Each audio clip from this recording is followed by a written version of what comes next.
Welcome, dear subscribers and curious listeners of my channel. Before Harry Potter visited Diagon Alley, magic was still something abstract to him. Strange letters, the words of an unfamiliar giant, and the thunderous declaration, "You're a wizard, Harry." It all felt like a fairy tale whispered during a storm. But the moment Hagrid tapped the bricks, the tale took on flesh and form. Behind the shifting wall surged a colourful, noisy, and wondrous world, brimming with enchantment and secrets, a world he now belonged to.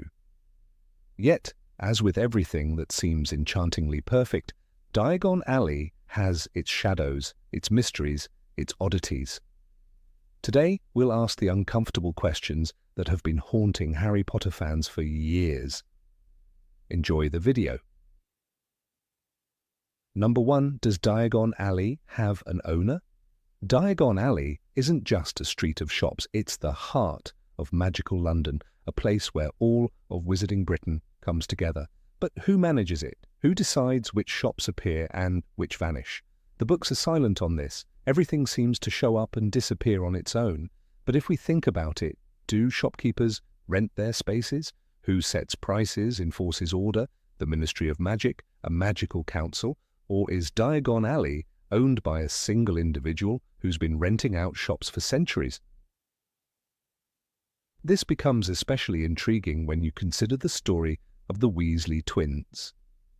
With just 1,000 galleons, they opened a shop right in the centre of the alley, filled it with merchandise, and launched a whole marketing campaign. Is that truly possible in what should be prime real estate? Or do wizards live by different economic rules? Number 2, is Diagon Alley a place to live or just a commercial street? We all think of Diagon Alley as a market, shops, vendors, bustling trade. But at some point you start to wonder, do people actually live there? Who are the folks working in the shops? Where do they sleep at night? Do they travel back to Hogsmeade or somewhere else? In the books and films, we never see a single residential building. And yet the alley exists year-round. It's not a pop-up market, it's a self-contained ecosystem. So logically, perhaps behind those storefronts lie apartments, offices, maybe even small schools or craft workshops. And if Diagon Alley is more than just a street, if it's a magical neighbourhood, then why is Hogsmeade the only place officially considered a fully magical settlement in Britain? Number 3, are there practical stores in Diagon Alley? The impression of Diagon Alley is as vivid as the windows of Flourish and Blotts, wand shops, dazzling displays, cauldrons in every size and shape. But is there a butcher, a grocery? Where do wizards buy bread, eggs, and meat? As Hermione once noted, food can't be conjured from nothing, it has to come from somewhere. So where are these ordinary shops? Do wizards really need to visit the Muggle world for potatoes and chicken? It would make sense if somewhere deeper in the alley there were more modest, practical stores, not the kind that attract tourists, but the ones essential for everyday life. Number 4. Where do Floo travellers land in Diagon Alley? The Chamber of Secrets gives us a scene full of questions. Harry mispronounces his destination and ends up in Knockturn Alley. That part's clear. But here's the odd thing. The Weasleys also use Floo powder, yet they don't name a specific shop. So where exactly do they land? Does everyone arrive in the same fireplace? Is there a central hearth that serves as the alley's arrival hub? And if not, doesn't that mean someone could accidentally end up in a stranger's store? Or in a lit fireplace? Number 5. Why is there a double barrier? The leaky cauldron is hidden from Muggle eyes. Those who don't know about it simply can't see it. So why the second barrier, a brick wall that requires a wand tap to open? It's like having a locked door behind an invisible one. Who exactly is this protecting the alley from? Especially determined Muggles? Rogue wizards? Maybe it's ancient magic, a relic from darker times when protection from evil forces was a necessity. Or maybe it's just an extra precaution because the entrance to Diagon Alley is also the gateway into the soul of the magical world, and it needs guarding. Number 6, how many hidden alleys are there? Diagon Alley is just the tip of the iceberg. We know about Knockturn Alley, a dark corner filled with potion dealers, cursed objects and bones. But how many other alleys exist?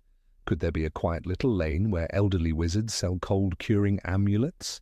Or a crooked street filled with workshops crafting enchanted spectacles, quills, or magic mirrors? Just because we haven't seen them doesn't mean they're not there.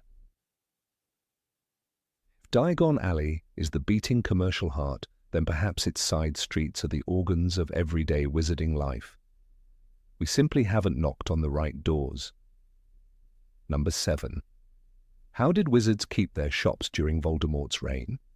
During the Dark Lord's rule, the alley changed, the smiles disappeared, shops closed, the air turned heavy. Some shopkeepers vanished, others fell silent, but a few stayed open. Why? Who allowed them to continue? Were they loyal to Voldemort, or did they pay a fee for protection? What happened to the shops of those who fled? Did they pass into new hands? Did they return to their rightful owners after Voldemort's fall? We know Mr. Ollivander returned, but he wasn't alone. What did that shadowy economy look like in the Age of Fear? Number 8. Where do visiting wizards stay? When Harry stays at the Leaky Cauldron in Prisoner of Azkaban, it feels cozy but cramped. A small room, a fireplace, some meals from Tom the innkeeper, but it's clearly not built for crowds. And yet Diagon Alley receives witches and wizards from all over Britain and beyond. Where do they sleep? On park benches behind illusion spells? It's hard to believe there's only one inn in the most important magical shopping district in the country. No other lodging is ever mentioned. No magical hotels. No hidden bed and breakfasts with floating beds or enchanted sheets. When the Quidditch World Cup happens in Goblet of Fire, the Ministry sets up entire camping zones with magical tents. But in Diagon Alley, even during peak shopping season, there's no sign of where families stay. Imagine the Diggories or the Bones arriving for school supplies with 2 kids and nowhere to rest. Would they just turn around and leave? It's possible there are enchanted boarding houses hidden by spells like Grimmauld Place, but Rowling never gives us that answer. Even when Harry walks the alley for days, no mention is made of anyone else staying there. It makes the magical world feel oddly incomplete, as if people only exist when the story needs them and vanish when it doesn't. But real people would need real rooms. So where are they? Number 9. Why is there so little protection from criminals and scammers? Diagon Alley looks safe. Kids eat ice cream. Parents count coins. But trouble is always close. Just a few steps away lies Nocturne Alley, full of curses, poisons, and people like Borgin, who barely hides his glee when he shows Draco the Hand of Glory. In Chamber of Secrets, Hagrid yanks Harry out of there, warning, "You don't want to be in there, Harry." But what if those people cross over? We never see patrolling auras. No magical police on standby, no warning charms or protection runes glowing on the walls.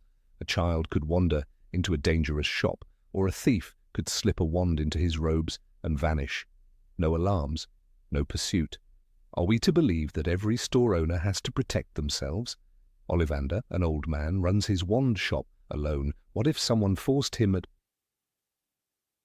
wand point to hand over a rare core? Would the Ministry come? Would anyone? In Half-Blood Prince, Fred and George handle a suspicious customer themselves. "We had to jinx him," George admits. "He kept trying to sneak something into his cloak." That's the law in Diagon Alley, store owners acting as enforcers. It's charming until it's dangerous. A society with magic strong enough to erase memories and summon fire should also know how to prevent crime. But in Diagon Alley, it feels like everyone just hopes for the best. Number 10. Why is everything so cramped and inconvenient? Diagon Alley is bursting at the seams. Shops lean over the street like they're eavesdropping. Signs swing, crowds shuffle, owls flap overhead. During the back-to-school rush in Philosopher's Stone, Hagrid says, "Bit crowded today." That's putting it lightly. Harry can barely move through the chaos. And this is the only shopping street for magical Britain? One narrow, bending path? Why hasn't anyone expanded it? Wizards can create tents bigger on the inside, vanish doorways, and transform teacups into tortoises. Yet no one has thought to widen the street or add more space between shops, not even the ministry, which surely notices the yearly stampede. Is it pride, tradition, or something stranger? Maybe the magic holding the alley together is old, fragile, and not meant to be altered? Maybe they keep it cramped on purpose?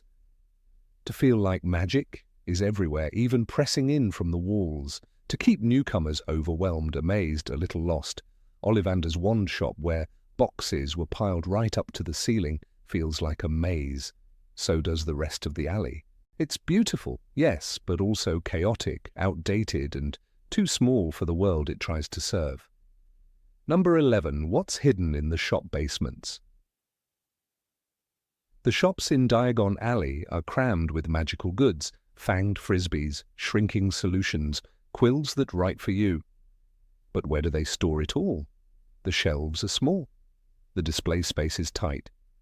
Yet customers come by the dozens, and the inventory never runs dry. Someone, somewhere, is hiding a mountain of magic, and it's likely underground. We never see the basements, but we know they exist. In Half-Blood Prince, Fred and George talk about expanding Weasley's wizard wheezes. We've cleared the cellar, Fred says.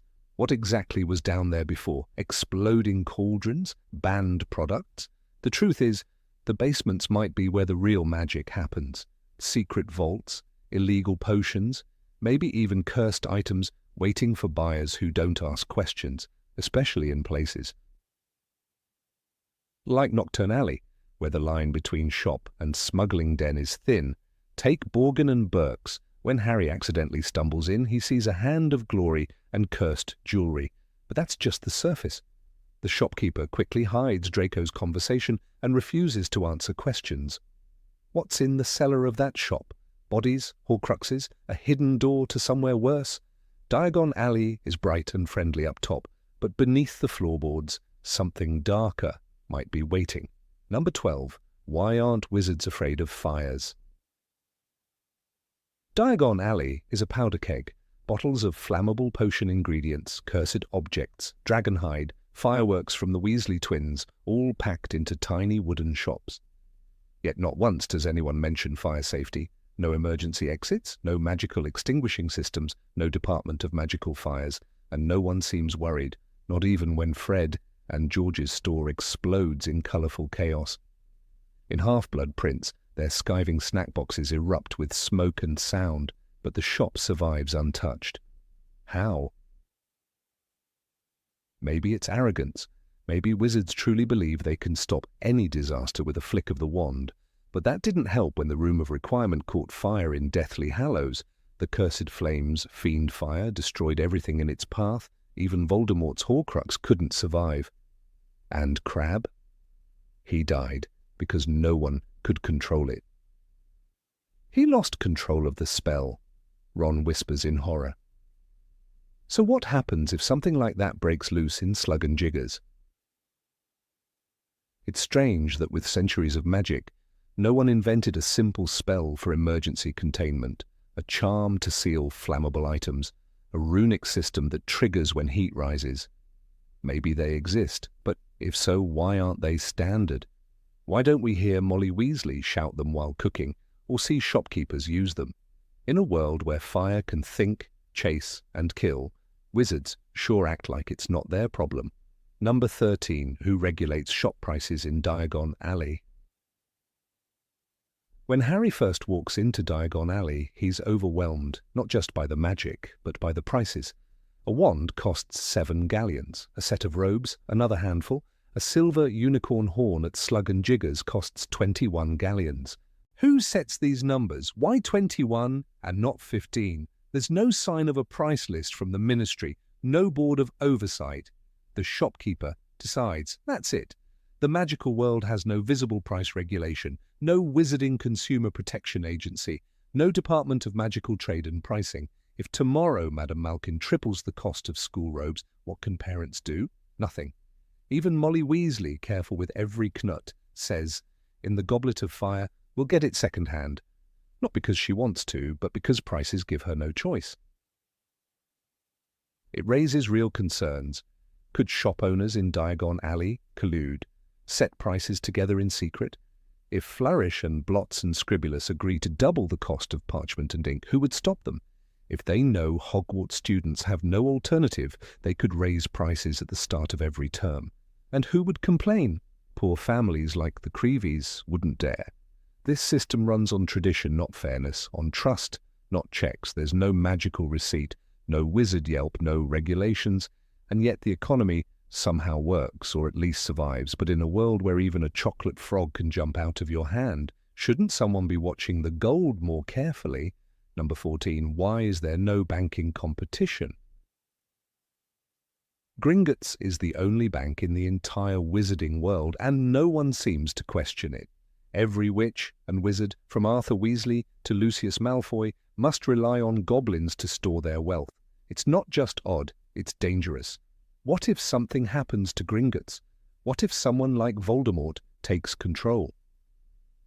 During the war, the bank was infiltrated, the Lestrange's vault was broken into, and a dragon escaped from the depths.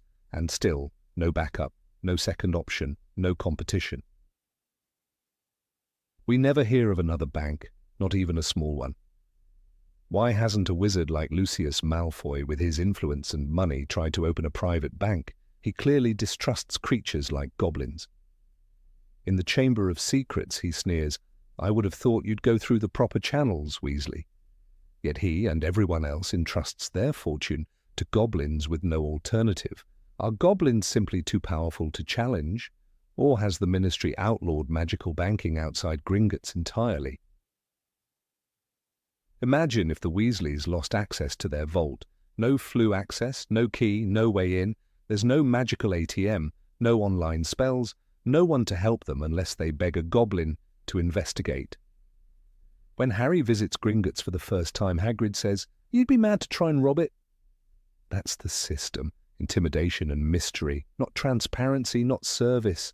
Just fear and gold. There are thousands of witches and wizards in Britain alone, and Gringotts serves them all. That's not a bank, it's a monopoly. Why don't wizarding entrepreneurs create alternatives? Is it fear of the goblins? Is there a secret law that forbids financial independence? Or do wizards simply trust the old way because no one ever taught them to expect more? Number 15. Why are Muggle technologies completely ignored? In the heart of London, hidden behind brick walls that shift at the right touch, lies Diagon Alley, a place of marvels and ancient traditions. It is here that robes flutter, cauldrons bubble, and wands hum with potential. Yet for all the magic and wonder, there is a striking and persistent absence, the faintest trace of modern Muggle technology. No light switches click in Ollivanders, no cash registers ring in Flourish and Blots, and Madame Malkin's is untouched by the hum of a sewing machine. It is a world frozen in time, a place that seems proudly oblivious to the progress thundering in the world just outside its enchanted boundaries. This deliberate ignorance is nowhere more visible than in the basic infrastructure of wizarding life. Diagon Alley, for all its magical prowess, lacks plumbing innovations that would be considered primitive in Muggle society.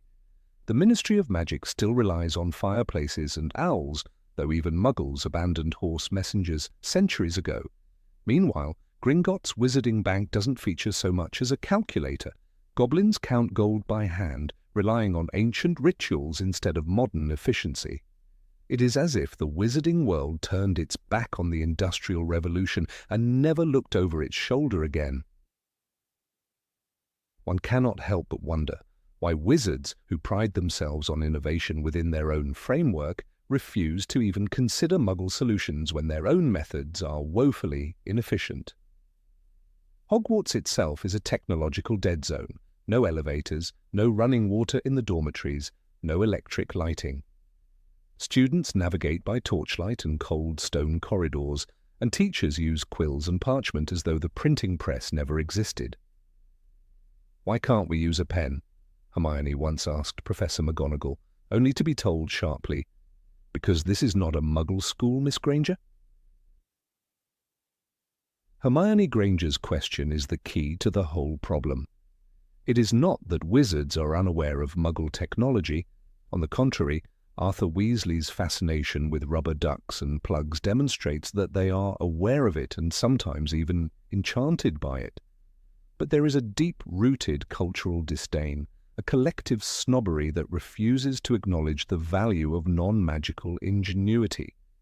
Wizards believe their way is not just different, but superior. This prejudice is not always malicious. Often it is simply tradition. Consider the case of St. Mungo's Hospital for Magical Maladies and Injuries. It is a large, busy institution filled with talented healers, yet its methods remain stubbornly medieval. Patients are diagnosed using spellwork and intuition rather than scientific instruments. There are no X-rays, no MRIs, no electronic heart monitors. A muggle with a severe head injury might undergo a CT scan, be stabilized and operated on within hours. In St. Mungo's, they wave a wand and hope for the best. It is miraculous when it works, but devastating when it fails.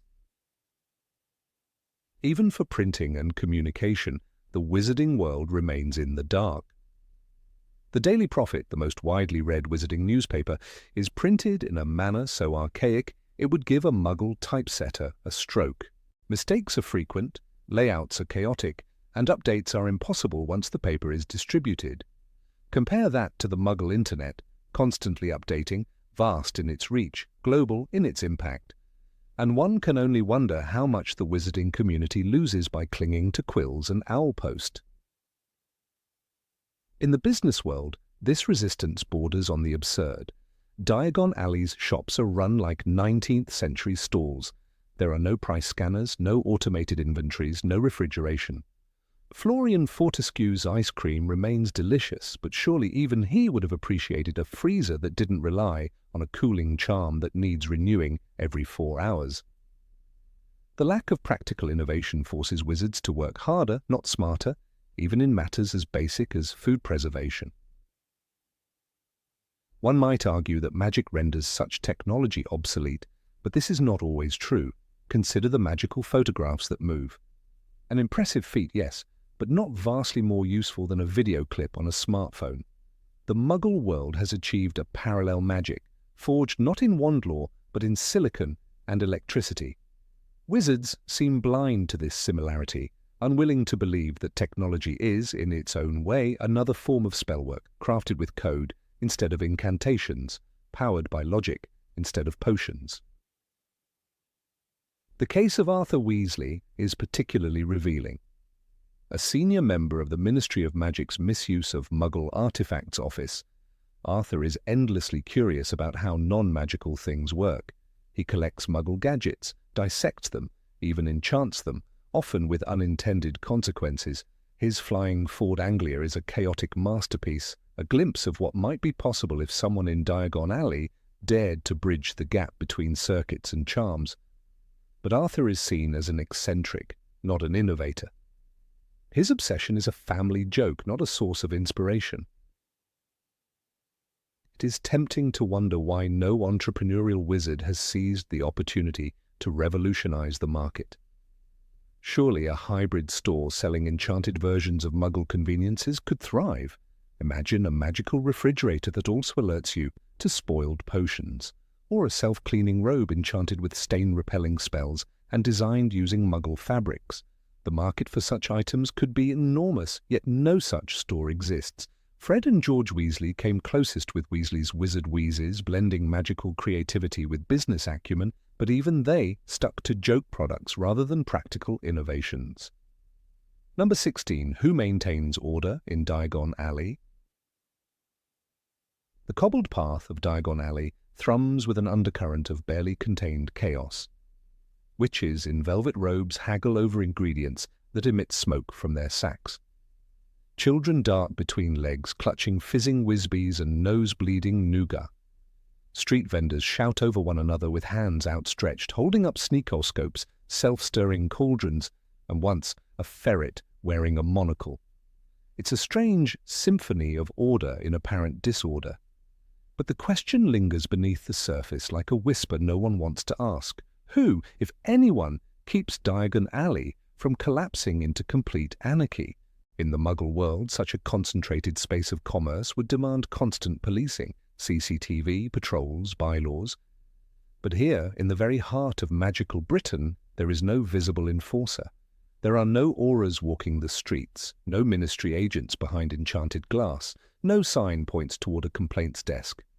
Yet, life in Diagon Alley flows without public riots, mass thefts, or obvious criminal enterprise.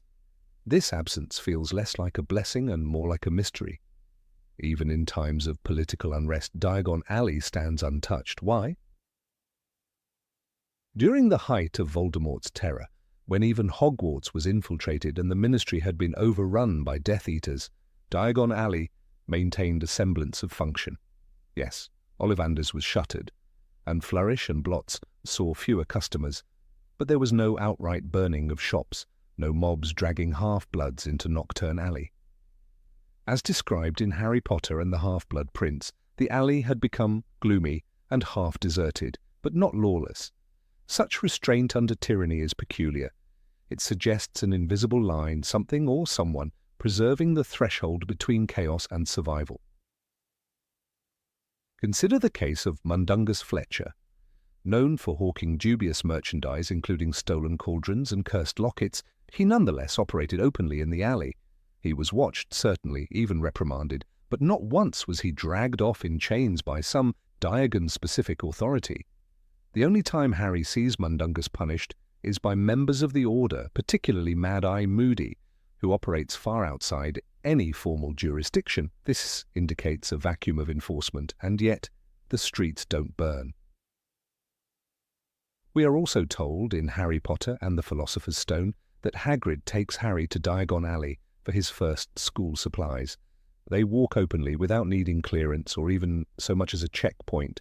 There is no registry of who enters or exits, no border patrol. Between Muggle London and the magical shopping district, one might expect such a gateway to be heavily guarded, especially during Voldemort's rise. Instead, access is granted freely. Is this negligence, or the result of some unseen network ensuring that order is kept? Perhaps the most fascinating example comes from Fred and George Weasley's joke shop. Weasley's Wizard Wheezes, with its enchanted hats and love potions, its puking pastilles and portable swamps, could easily invite disorder.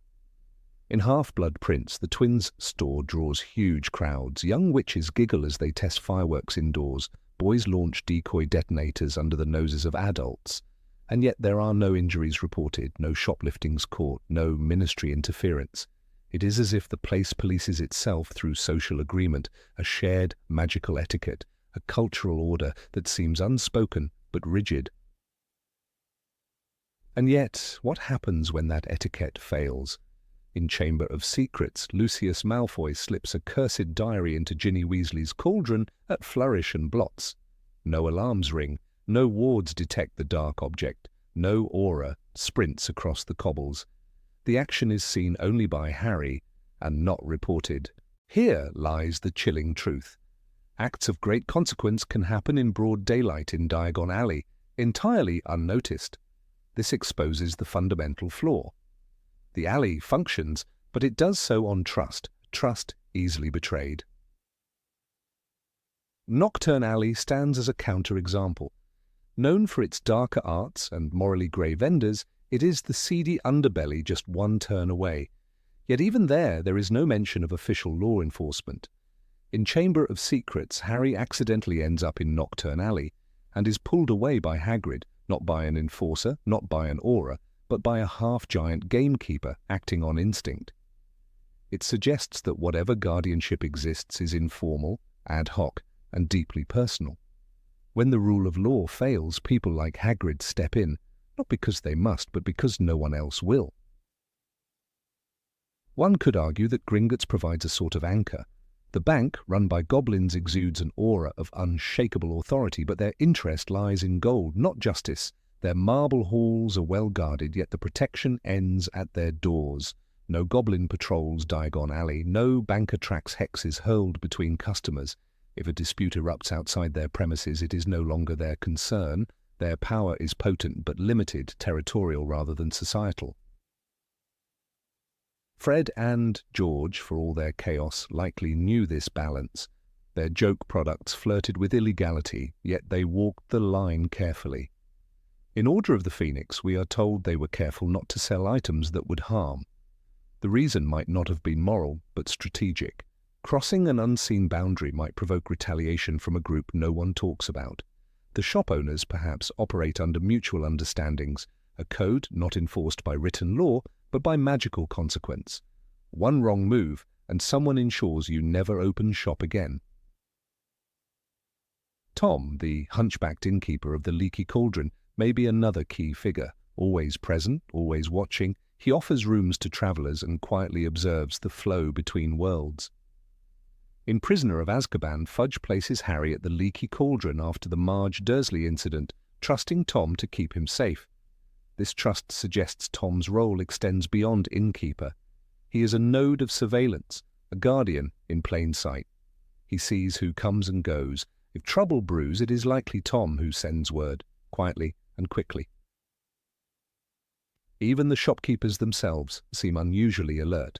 When Gilderoy Lockhart stages his book, Signing in Chamber of Secrets, the tension between Lucius and Arthur Weasley escalates to a scuffle. Wands are drawn, but no duel occurs. Why? Perhaps because the staff of Flourish and Blots intervene, or perhaps because invisible charms woven through the alleyway prevent such eruptions. What if Diagon Alley itself is enchanted? Not just the bricks, but the very air, laced with subtle spells of containment. Number 17. How does Diagon Alley work on an international scale? In the narrow alley of Diagon Alley, beneath the crooked sign of Flourish and Blots, and past the gleaming windows of Ollivanders, lies a world that seems entirely self-sufficient. Witches and wizards bustle between shops, trading galleons for potion ingredients, cauldrons, and the latest edition of the Standard Book of Spells. But when one steps back and considers the enormity of the wizarding world, the fact that there are schools in France, Bulgaria, and the United States, a strange question arises. How does Diagon Alley, the magical epicenter of Britain, fit into the broader international wizarding economy? In The Goblet of Fire, readers are introduced to Beauxbatons and Durmstrang, magical schools that serve entirely different populations. Madame Maxime arrives with her students, elegantly stepping out of a flying carriage pulled by Abraxans. Victor Krum walks the halls of Hogwarts, not just as a student but a Quidditch celebrity. And yet not once do we see any mention of these foreign students needing supplies from Diagon Alley. Do they have their own versions of Madame Malkin's robes for all occasions? Is there a Bulgarian equivalent of quality Quidditch supplies where Krum buys his gear? The narrative gives us little insight into these international equivalents, and Diagon Alley remains curiously unchallenged in its dominance. We know that Hogwarts students buy their school things exclusively from Diagon Alley. It's a tradition, a rite of passage. Even in Harry Potter and the Sorcerer's Stone, Hagrid takes Harry there for his very first exposure to the magical world, underscoring its importance. "Welcome," he says, "to Diagon Alley." But where then do Ilvermorny students go? Do young witches in Massachusetts travel to Salem for their wands? Is there a bustling cobblestone street in New Orleans or Chicago where potions ingredients are weighed in bronze scales? Rowling tells us very little.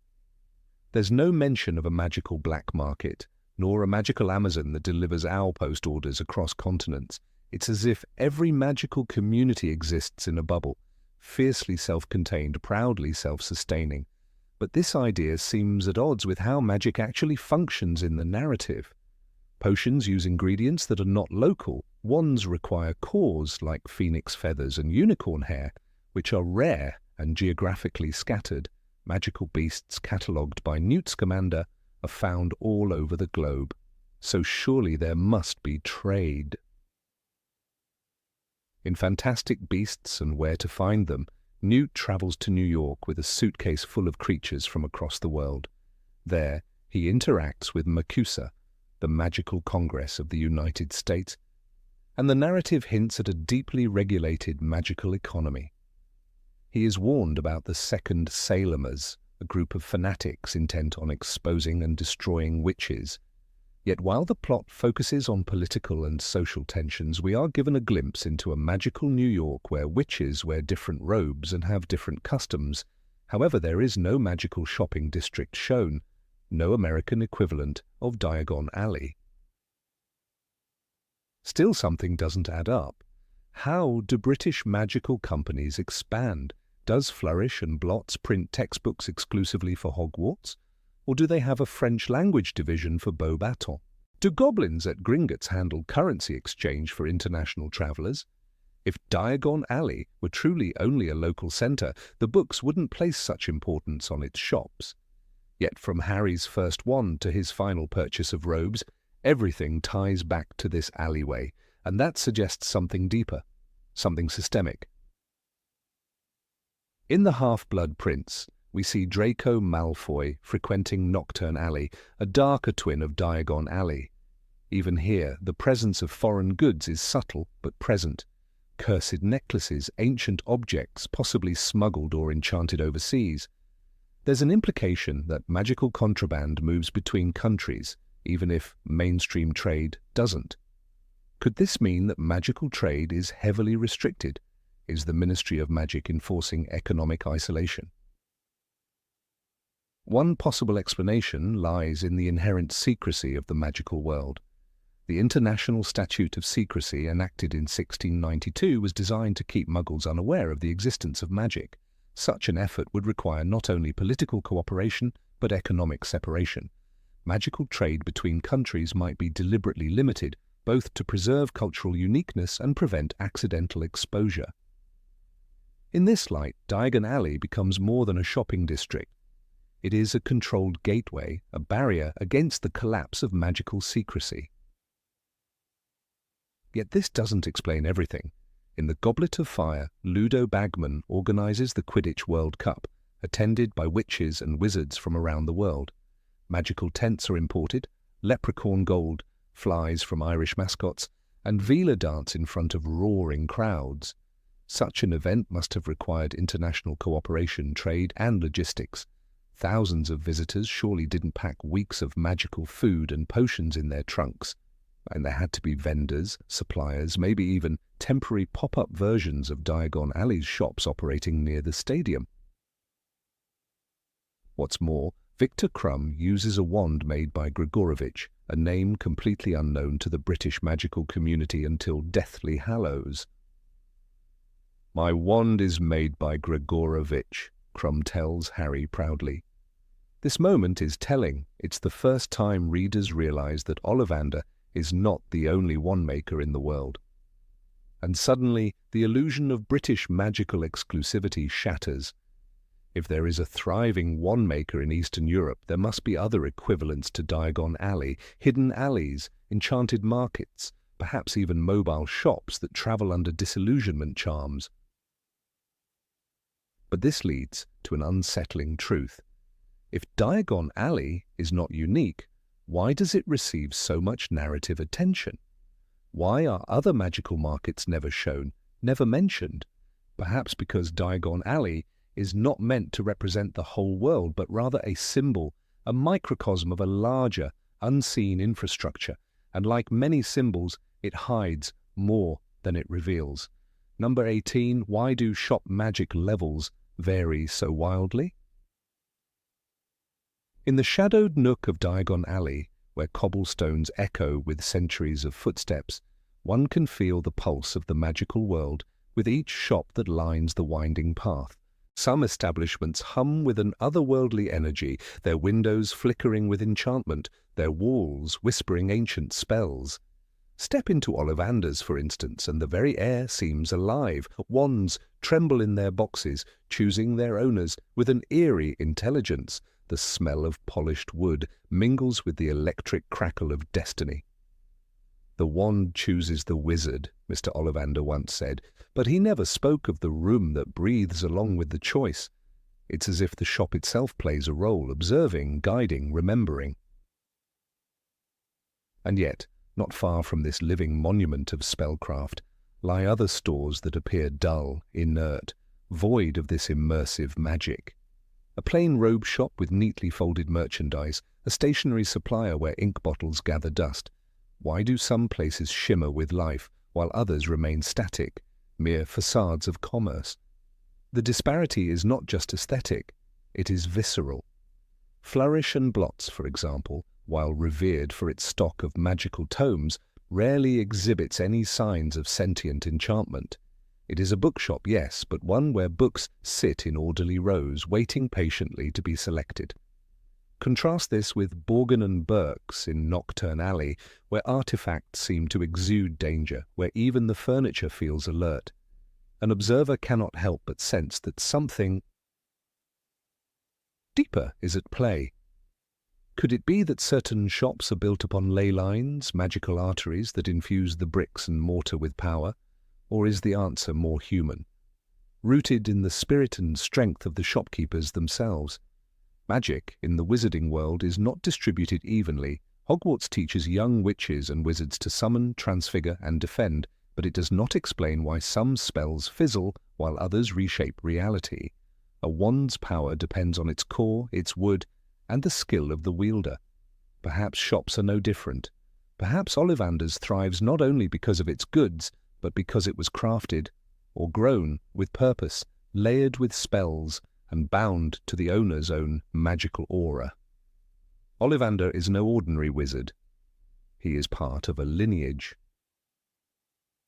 Obsessed with wand lore, and it is plausible that the very walls of his shop have absorbed generations of magical residue. Consider Weasley's Wizard Wheezes, a more modern example. Bursting with colour and animated products, the store feels chaotic, alive. Fireworks dance from shelf to shelf, decoy detonators skitter across the floor, and extendable ears hang like vines from the ceiling. Yet this enchantment isn't passive. It's the result of George and Fred Weasley's relentless creativity and rebellious genius. Every object reflects their magic, their joy, their defiance. It's not just merchandise on display, it's a manifestation of identity. And perhaps that is the key. Some shops become magical because they are expressions of the soul, the core magic of those who build and run them. Contrast that with Madame Malkin's robes for all occasions.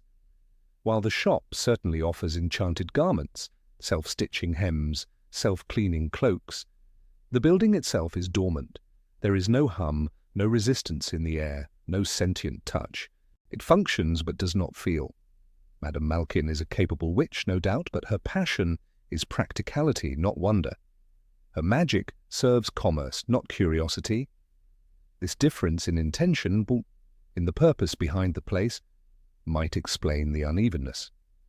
Magic is deeply emotional, tied to the caster's will and imagination.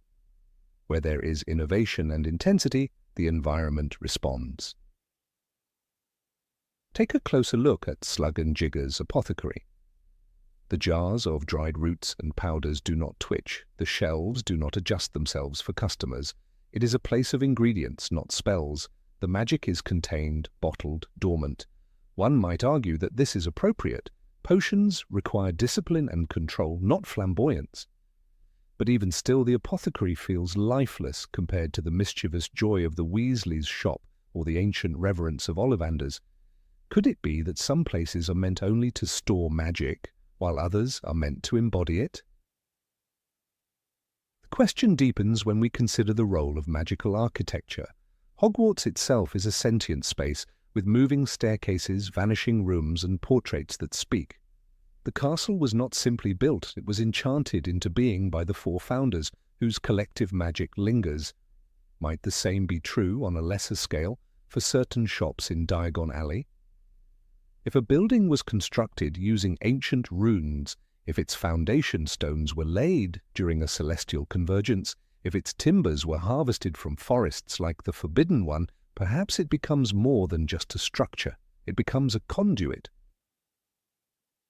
There are whispers, too, of magical nodes, places where the fabric of magic is thinner or denser, where reality is more easily bent. It's possible that Ollivander's was established on such a node that the alley itself curves around hidden veins of power. This theory, however, raises uncomfortable questions. Why haven't other shopkeepers sought these sites? Why does a hierarchy of magical real estate seem to exist, unspoken yet inescapable? If magic can be infused into walls, then why don't all shopkeepers do so? Perhaps the answer lies in access. Magical knowledge, like any form of power, is often hoarded. The secrets of wand lore are not taught in Hogwarts, they are inherited, protected. Similarly, the architectural enchantments that make Hogwarts breathe are not shared with ordinary builders. What if only a few families or guilds know how to awaken buildings, how to make walls whisper and shelves listen? Then Diagon Alley is not just a collection of shops. It is a map of privilege, of bloodlines and secrets passed from one generation to the next. This creates an invisible hierarchy, not of wealth or popularity, but of magical depth. Some shopkeepers are craftsmen, others are guardians of arcane lore. Ollivander, Burkes, even the Weasleys in their own chaotic way, seem to tap into this deeper well. Their shops do not merely sell, but they participate, they choose, they react. This is not the same as selling pre-enchanted goods. Anyone can sell a cursed mirror or a flying broom, but to make a shop itself enchanted, that requires a union of will, knowledge, and place. Even the Ministry of Magic, with all its resources, cannot replicate this. Their offices are filled with magical devices and enchanted files, but the building itself does not feel aware. It is functional, bureaucratic, sterile. This distinction hints at a broader theme: magic that is wielded versus magic that is woven. Some shops, like Ollivander's, are tapestries of magic. Others are simply warehouses, and this gap is not accidental. It is a reflection of the wizarding world's unspoken stratification. There is also a cultural dimension. Certain branches of magic are revered: wand-making, spellcraft, alchemy. Others are dismissed: knitting charms, mending spells, household enchantments. Shops that center around the former are celebrated, their magic allowed to flourish. Those focused on the latter, like robe shops or quill suppliers, are boxed into mundanity. The wizarding world, for all its wonders, is not immune to elitism. Even magic has its class system. Then comes the question of intent. A place like Florian Fortescue's ice cream parlour radiated warmth and delight, not because of ancient spells, but because of the owner's kindness. Fortescue helped Harry with his homework, offered free Sundays. His shop might not have sparkled with enchantment, but it was a sanctuary. Is this a lesser magic, or simply a subtler one? Perhaps magical ambience is not always loud. Perhaps some shops whisper instead of sing. It's worth remembering that Hogwarts itself responds to the intent and emotion of its inhabitants. The Room of Requirement appears when needed. The Marauder's map reveals itself only to those who understand mischief. Could shops work the same way? Could a building come alive only if the owner truly pours themselves into it, not just with spells, but with belief, love, obsession? If so, the disparity in magical intensity among Diagon Alley's shops becomes less about location and more about devotion. There are stories, old and unconfirmed, of buildings that rebelled against their owners. A shop in Nocturne Alley reportedly sealed itself shut after its proprietor betrayed a magical oath. Another in Hogsmeade is said to have collapsed in grief after the death of its owner, who had lived there for 60 years. These tales, while sensational, speak to a possibility few dare discuss. What if magic has memory? What if buildings are not just shelters, but silent witnesses, even partners? The notion is supported indirectly by Dumbledore's remark in Half-Blood Prince. "You must be wondering why I brought you here, of all places." He spoke of a hidden room, but the sentiment applies. Places matter, context matters, and in the wizarding world, a shop is not just a business. It is a manifestation of legacy, of passion, or the lack thereof. Some owners pour their lifeblood into their spaces, others merely unlock the door each morning. Even in the darker corners of the magical world, this hierarchy persists. Twilfit and Tattings offers high-end wizarding attire, but little magic adorns its racks. It is sleek, exclusive, silent. Compare that to scribbleless writing instruments, where enchanted quills occasionally scribble on their own, and the parchment rustles as if eavesdropping. One is elite, the other alive. What is the true mark of a magical space, prestige or presence? In the end, Diagon Alley is not just a marketplace, it is a mirror. Some shops shine because they are imbued with centuries of knowledge, emotion, and enchantment. Others remain dim because they are treated as mere locations. The magical inequality we see in these walls is not random. It is the result of choices. Who built them, how they were built, and what was poured into them. Magic rewards obsession, remembers love, and punishes indifference. That is the uncomfortable truth. Not all shops are equal because not all wizards are. Number 19. Why is there no school for young wizards? Of all the questions that could be asked about Diagon Alley, the bustling heart of magical commerce in Britain, one of the most uncomfortable is the simplest. Where do the wizarding children go before Hogwarts? Not the robes they wear, not the wands they buy, not the vaults they inherit, but their earliest learning. With its teeming crowds, polished shopfronts, and constant magical noise, Diagon Alley seems to have everything a young wizard could want, except, strangely, a place to learn the basics of their own world. While muggled children fill classrooms from the age of 5, wizarding children seem suspended in a mysterious silence until their Hogwarts letter arrives at age 11. But what happens in those first formative years? Where are the magical equivalents of preschool classrooms and early safety lessons? And why has no such school ever appeared in the most central magical district of them all? The absence becomes especially baffling when one considers how dangerous the wizarding world can be, even for adults. A 6-year-old magical child like a young Luna Lovegood or Neville Longbottom might accidentally summon furniture across the room or cause accidental hexes during tantrums.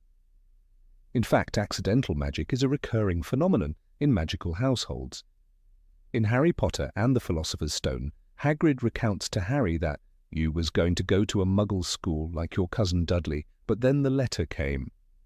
This raises an even deeper issue. Was Harry one of the most important magical children of his time, really expected to spend his childhood learning addition and subtraction with non-magical children, while his accidental magic brewed quietly beneath the surface? Even among pure-blood wizarding families, the details are vague and almost secretive. Draco Malfoy, for example, shows a striking familiarity with magical customs before entering Hogwarts. He casually mentions broomsticks, Quidditch, and magical bloodlines with a kind of ease that suggests instruction. Yet nowhere is it stated that he attended a formal institution before age 11. It becomes clear that something is happening behind closed doors, perhaps in drawing rooms and family libraries, but not within any organized curriculum or public space. Why then has no one taken the initiative to create a nursery or school in Diagon Alley, a place with the resources, traffic, and tradition to support it? Some might argue that home education suffices, and perhaps for ancient houses like the Malfoys or the Blacks, private tutoring is the norm. Indeed, Sirius Black spoke bitterly of the suffocating education he received at home, calling it full of pure-blood nonsense. Yet this only strengthens the case for a neutral, inclusive educational space, especially in a post-war world that supposedly embraces unity and understanding. Why should magical knowledge be shaped in echo chambers of ideology when it could be taught in a shared environment? Why should young minds be isolated rather than introduced early to the wider magical community? And then there is the matter of magical safety. Spells like Lumos and Alohomora may seem harmless, but even minor magical mishaps could cause injury or catastrophe in young, untrained hands. The Ministry of Magic clearly monitors underage magic, but appears reactive rather than proactive. Would it not be wiser to establish a foundation in magical ethics and safety? A place where a 5-year-old could learn what not to do with a wand before ever holding one? Arthur Weasley, a man obsessed with Muggle practices, surely must have pondered this gap, having raised 7 children who all attended Hogwarts. Did Molly Weasley homeschool each of them entirely on her own? If so, then she did so without the help of a single visible institution in the alley. The shops of Diagon Alley themselves offer a strange contradiction.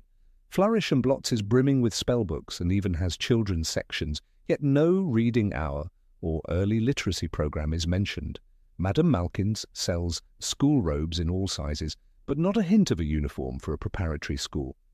The Leaky Cauldron sees countless families pass through, many with young children, yet there's not a single advertisement pinned to the wall for magical music classes or beginners' potions workshops. In a world where even Muggle London brims with Montessori classrooms and child development centres, this void in the wizarding realm seems not only archaic, but negligent. Consider the case of Hermione Granger. As a Muggle-born, her understanding of magic prior to Hogwarts was essentially theoretical. Yet by the time she stepped onto Platform 9 3/4, she had already memorized spells and facts that even her classmates from magical families hadn't encountered. She famously said in Philosopher's Stone, "I've learnt all our set books off by heart, of course." But how was it that no magical family sent their child to an introductory school where those basics could be taught in a structured way? Hermione had only library books and her own determination. Imagine what she might have become even earlier had a magical preparatory school existed. Some might argue that the lack of schools reflects an ancient cultural tradition. Magic, they say, cannot be standardized too early. That early formalization dulls the imagination. But this argument rings hollow in a world so invested in lineage and structure. After all, Hogwarts itself is a deeply hierarchical institution with houses, points, prefects, and exams. Would the founders of Hogwarts truly have opposed preparatory education, or did they simply never imagine it?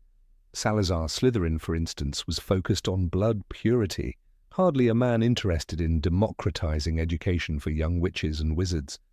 But now, with Voldemort gone and modernity pressing on the magical world, why hasn't someone corrected this ancient oversight?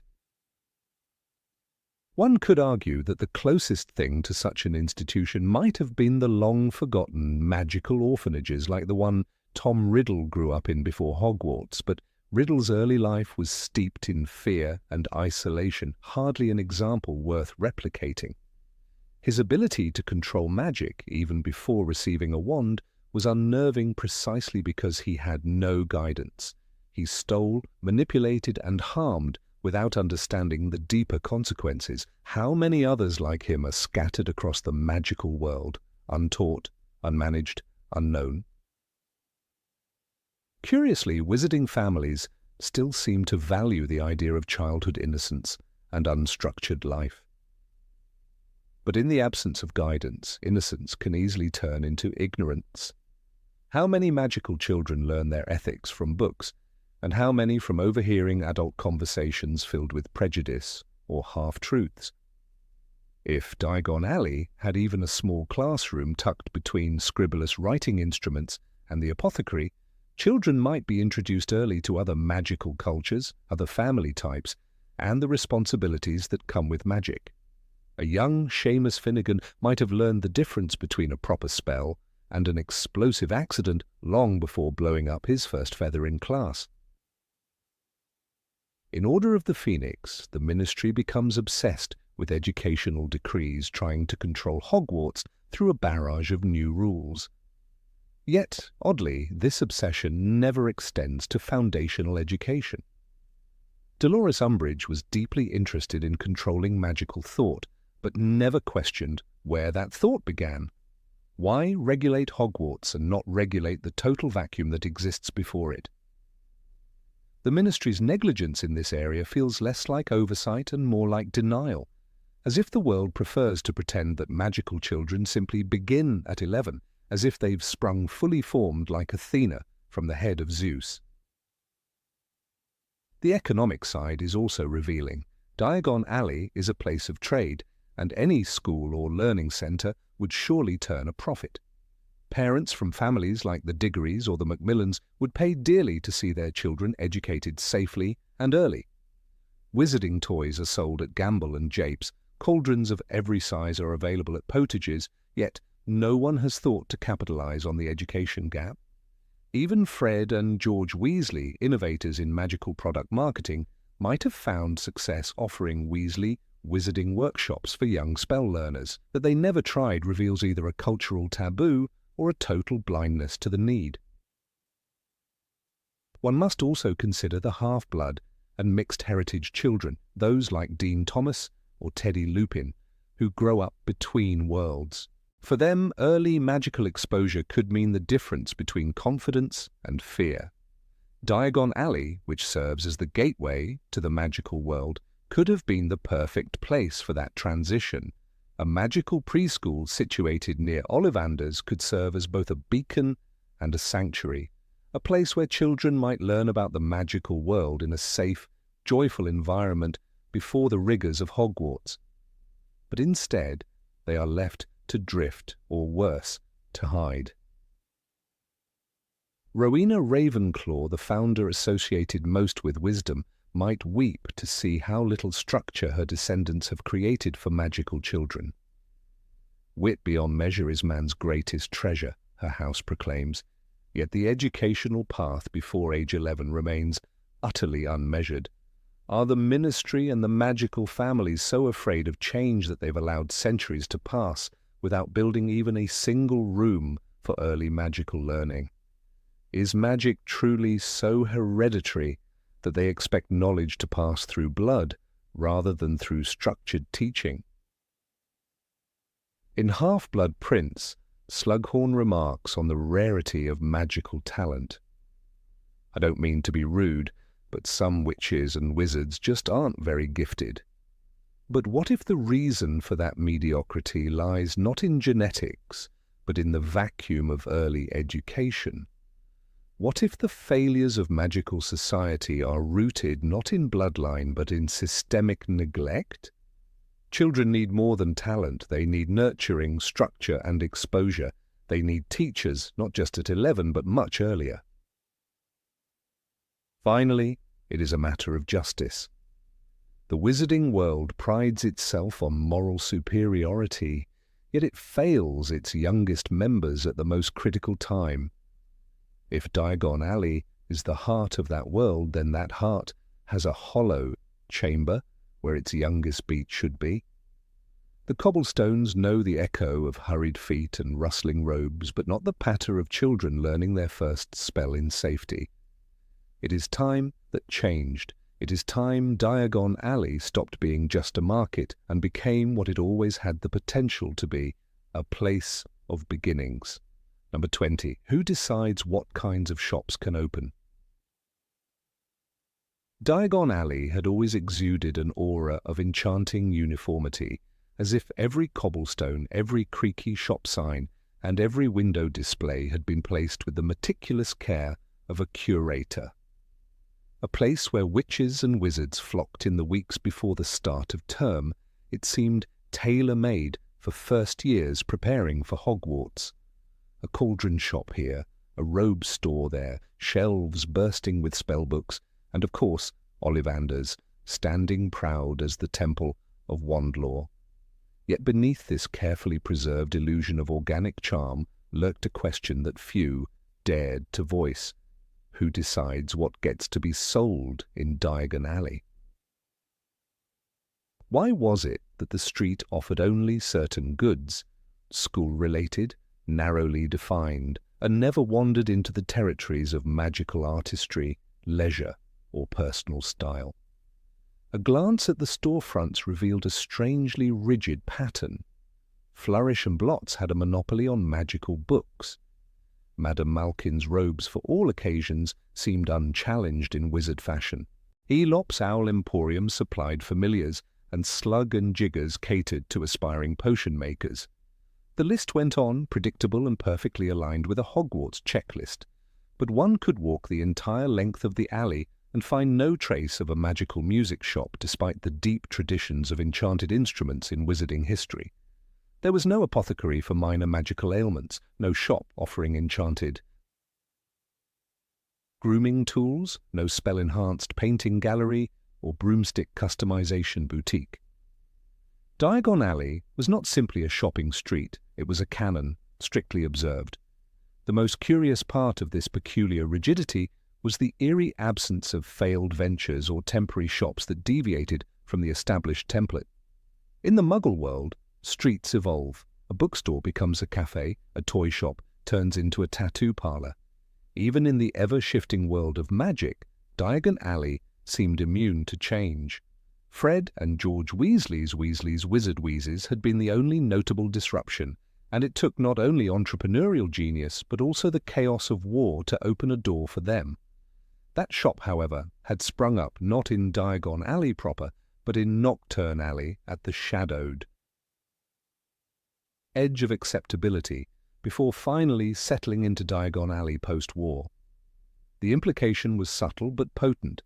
Innovation came with resistance. A deeper look into the layers of wizarding governance hinted at unseen gatekeepers.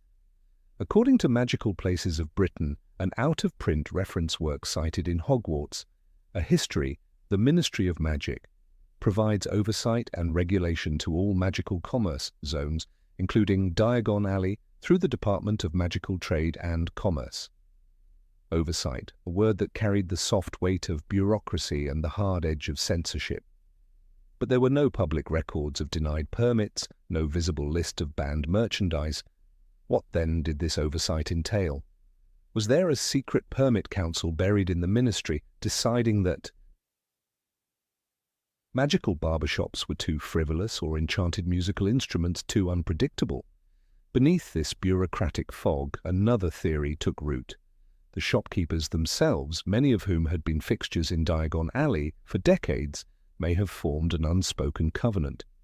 In Harry Potter and the Half-Blood Prince, Fred Weasley mentioned how difficult it had been to find a space for their joke shop. "You wouldn't believe the hoops we had to jump through." This offhand comment suggested not merely spatial scarcity but some deeper form of resistance. If even the Weasleys, war heroes and innovators, had to fight tooth and nail to secure a spot, what chance would an unknown wizard with a new idea have? Consider the curious case of Horace Penworthy, a little-known wizard inventor from the 1970s. According to an archived Daily Prophet snippet from 1976, Penworthy attempted to open Harmonix, a shop specializing in self-playing harps, emotion-sensitive violins, and floating orchestral charms. The shop was set to open near Flourish and Blotts, but never materialized. Eyewitnesses claimed he was visited by two officials in ministry robes days before the grand opening. The next day, the storefront was boarded up, and Penworthy quietly relocated to Wales. His instruments are now considered collector's items, occasionally surfacing in antique stores. There was, too, a sense that Diagon Alley's homogeneity served a broader cultural function. It reinforced tradition. Hogwarts represented the cornerstone of British magical education, and Diagon Alley served as its vestibule.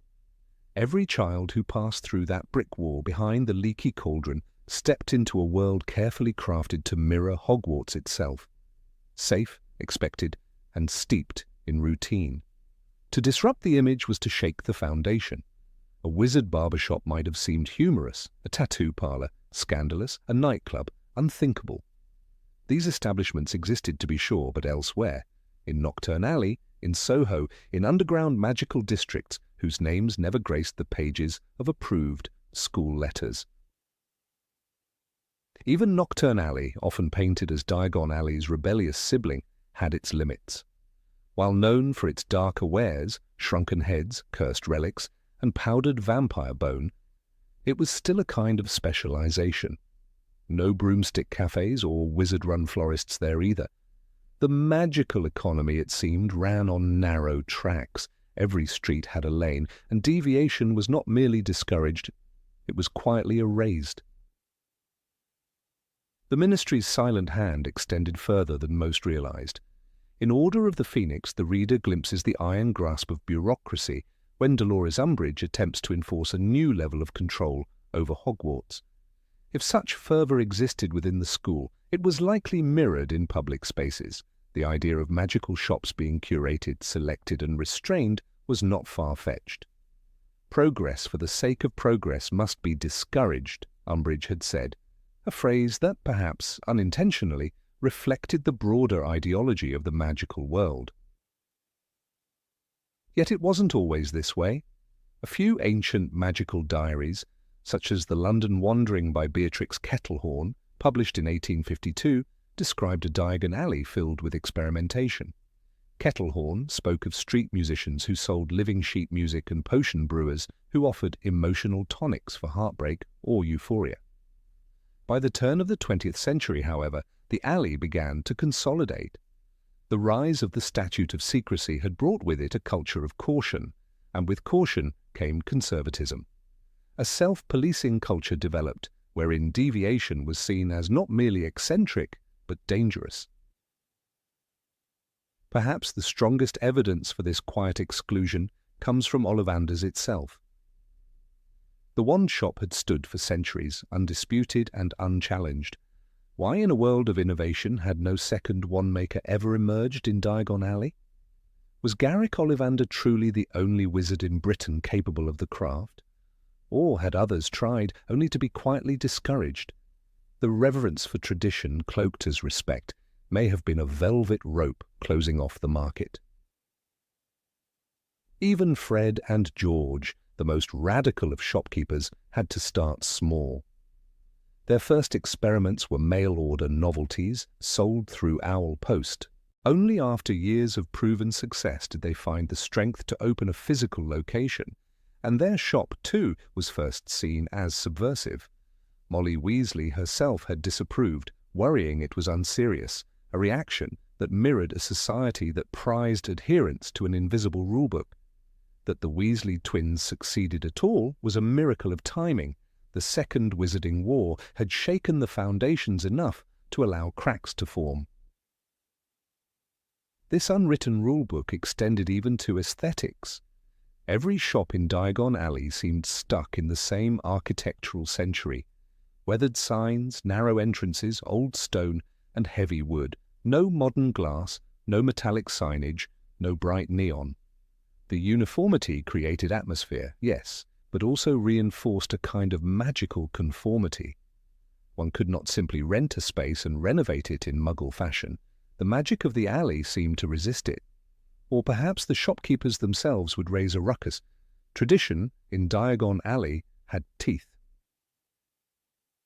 To imagine a wizard like Ambrose Quigg, an inventor of heatless, magical curling irons and the founder of the now-defunct Witchlocks salon in Glasgow, attempting to secure space in Diagon Alley is to imagine a bureaucratic nightmare. No doubt he would be told there was no room. No doubt he'd be directed to lesser-known magical towns. His invention, harmless, clever, popular among half-bloods, would be treated as novelty, not necessity. But as Hermione once told Harry, just because you've got the emotional range of a teaspoon doesn't mean we all have. The same logic applied here. Just because the alley didn't accommodate broader magical needs didn't mean those needs didn't exist. The oversight, then, was not necessarily an official ban. It was cultural gravity, the pull of tradition, of conformity, of fear, wrapped in propriety. The shops didn't change because change itself was considered suspect. The idea of a wizarding tattoo shop, one offering animated ink that slithered across your skin, might have thrilled some and horrified others, but it had no place in Diagon Alley, not because it was illegal, but because it wasn't expected, and the unexpected in a world already straining to stay hidden was dangerous. Thus a veil of invisible governance hung over Diagon Alley. Not in decrees or proclamations, but in subtle glances, passed down expectations and shop leases that never opened. It was a place curated not just by the ministry, but by collective will, an echo chamber of magical society's deepest desire to remain unchanged, familiar, safe. The shops were not just businesses, they were symbols. To alter them was to alter the very identity of British wizardry. And so the question lingers, unanswered and uncomfortable. Who decides what may thrive in Diagon Alley? Is it the Ministry's cautious hand, the inertia of the past, or the silent chorus of shopkeepers who've agreed, without ever speaking, to keep things as they've always been? Perhaps it is all of them. Or perhaps in a world defined by magic, the most powerful force of all is tradition. Number 21. Why don't shops use magical advertising? In a world where photographs move and paintings speak, the stillness of shopfronts in Diagon Alley feels oddly archaic. There is a strange dissonance between the dynamic magic that fills the everyday lives of wizards and the quiet modesty of their retail spaces. One would think that shopkeepers in this vibrant hub of the magical economy would take full advantage of magical advertising, animated billboards, glowing signs, or even interactive displays whispering product benefits. And yet Flourish and Blots, with its dusty windows and creaky shelves, relies more on its reputation than on any enchanting spectacle to draw a crowd. Even Weasley's Wizard Wheezes, despite its chaotic and colourful interior, keeps its signage static and its window display largely unchanged once opened. Why do so few businesses take advantage of magical marketing when the means are clearly within reach? There is no doubt that the wizarding world has access to spectacular, magical technologies. The Daily Prophet prints moving headlines and photographs, portraits gossip with guests in old mansions, and the walls of Hogwarts are filled with shifting staircases and singing suits of armor. Magical communication, illusion, and animation are not limited by resources, only by imagination and intent. Yet Diagon Alley, the commercial heart of British wizardry, remains visually subdued. Aside from a blinking advertisement from Gamble and Jups, or the occasional flutter of an owl in a cage outside Aelop's Owl Emporium, most shops project an image of calm, almost austere tradition. The streets are not ablaze with flickering signs or chanting ads. There are no floating slogans or shimmering mascots inviting buyers to step inside. Even when Harry visits for the first time, the experience is characterized more by wonder at unfamiliarity than by the allure of any persuasive enchantment. The wand chooses the wizard at Ollivander's, but the shop itself does nothing to advertise its wares. There are no glowing wands dancing through the air, no enchanted posters demonstrating spells to onlookers. Mr. Ollivander simply waits quietly, surrounded by his stacks of narrow boxes, trusting in the ancient reputation of his lineage. This approach might be seen as dignified, even noble, but it also invites the question, why isn't magical commerce more, well, magical? It is impossible to ignore the cultural weight of tradition in the wizarding world. Many of the shops in Diagon Alley have been passed down through generations. Madame Malkin's Robes for All Occasions operates under the same decorum as it likely did a century ago, the mannequins unmoving in the windows, the signage painted in ornate, conservative lettering. Even in a society capable of enchanting fabric to display itself or whisper about its quality, the presentation remains static. One begins to suspect that the reluctance to embrace magical advertising may be rooted not in inability, but in an unspoken code of etiquette. Perhaps there is a social distaste among pure-blooded or long-established magical families for anything perceived as Muggle-like. After all, in the non-magical world, advertising is aggressive, ubiquitous, and loud, shouting from billboards, glowing from screens, and blinking from neon signs. The wizarding world, often wary of Muggle influence, may regard such tactics as distasteful. In Order of the Phoenix, Arthur Weasley is described as being fascinated with plugs and electricity, but his enthusiasm is met with bemusement or mild disdain. If Muggle technology is seen as vulgar or beneath magical elegance, then mimicking its flashier tendencies, even through magical means, could be socially frowned upon. And yet this theory falters when one recalls the existence of Weasley's Wizard Wheezes. Fred and George Weasley embrace magical spectacle with exuberant glee. Their shop is a riot of colour, prank products, and magical mayhem. Their advertising is inventive, from pygmy puffs squeaking in the window to decoy detonators crawling along shelves. But even they don't deploy aggressive magical marketing beyond the walls of their store. They do not project illusions into the street or charm posters to follow potential customers. Their reputation spreads more through word of mouth and scandalous appeal than through persistent visual persuasion. Despite their rebelliousness, even Fred and George seem to abide by the invisible rule of restraint. The question then arises, is there an actual regulation against magical advertising? There is no explicit mention in the books of such a law, but the Ministry of Magic is notoriously fussy about public magical displays. In Chamber of Secrets, Harry is reprimanded for using magic outside of school, even under duress. Later, in Half-Blood Prince, we see how tightly controlled magical objects and spells are when the Ministry begins issuing decrees. If magical advertising could be classified as public spell work, then it's plausible that a restrictive policy exists, perhaps under the Department of Magical Transportation, which monitors magical travel and might frown on floating signage obstructing broom lanes, or the Department of Magical Accidents and Catastrophes. It is also possible that the wizarding economy, being smaller and more personal, simply doesn't rely on advertising in the same way. Diagon Alley is not the high street of a major metropolis.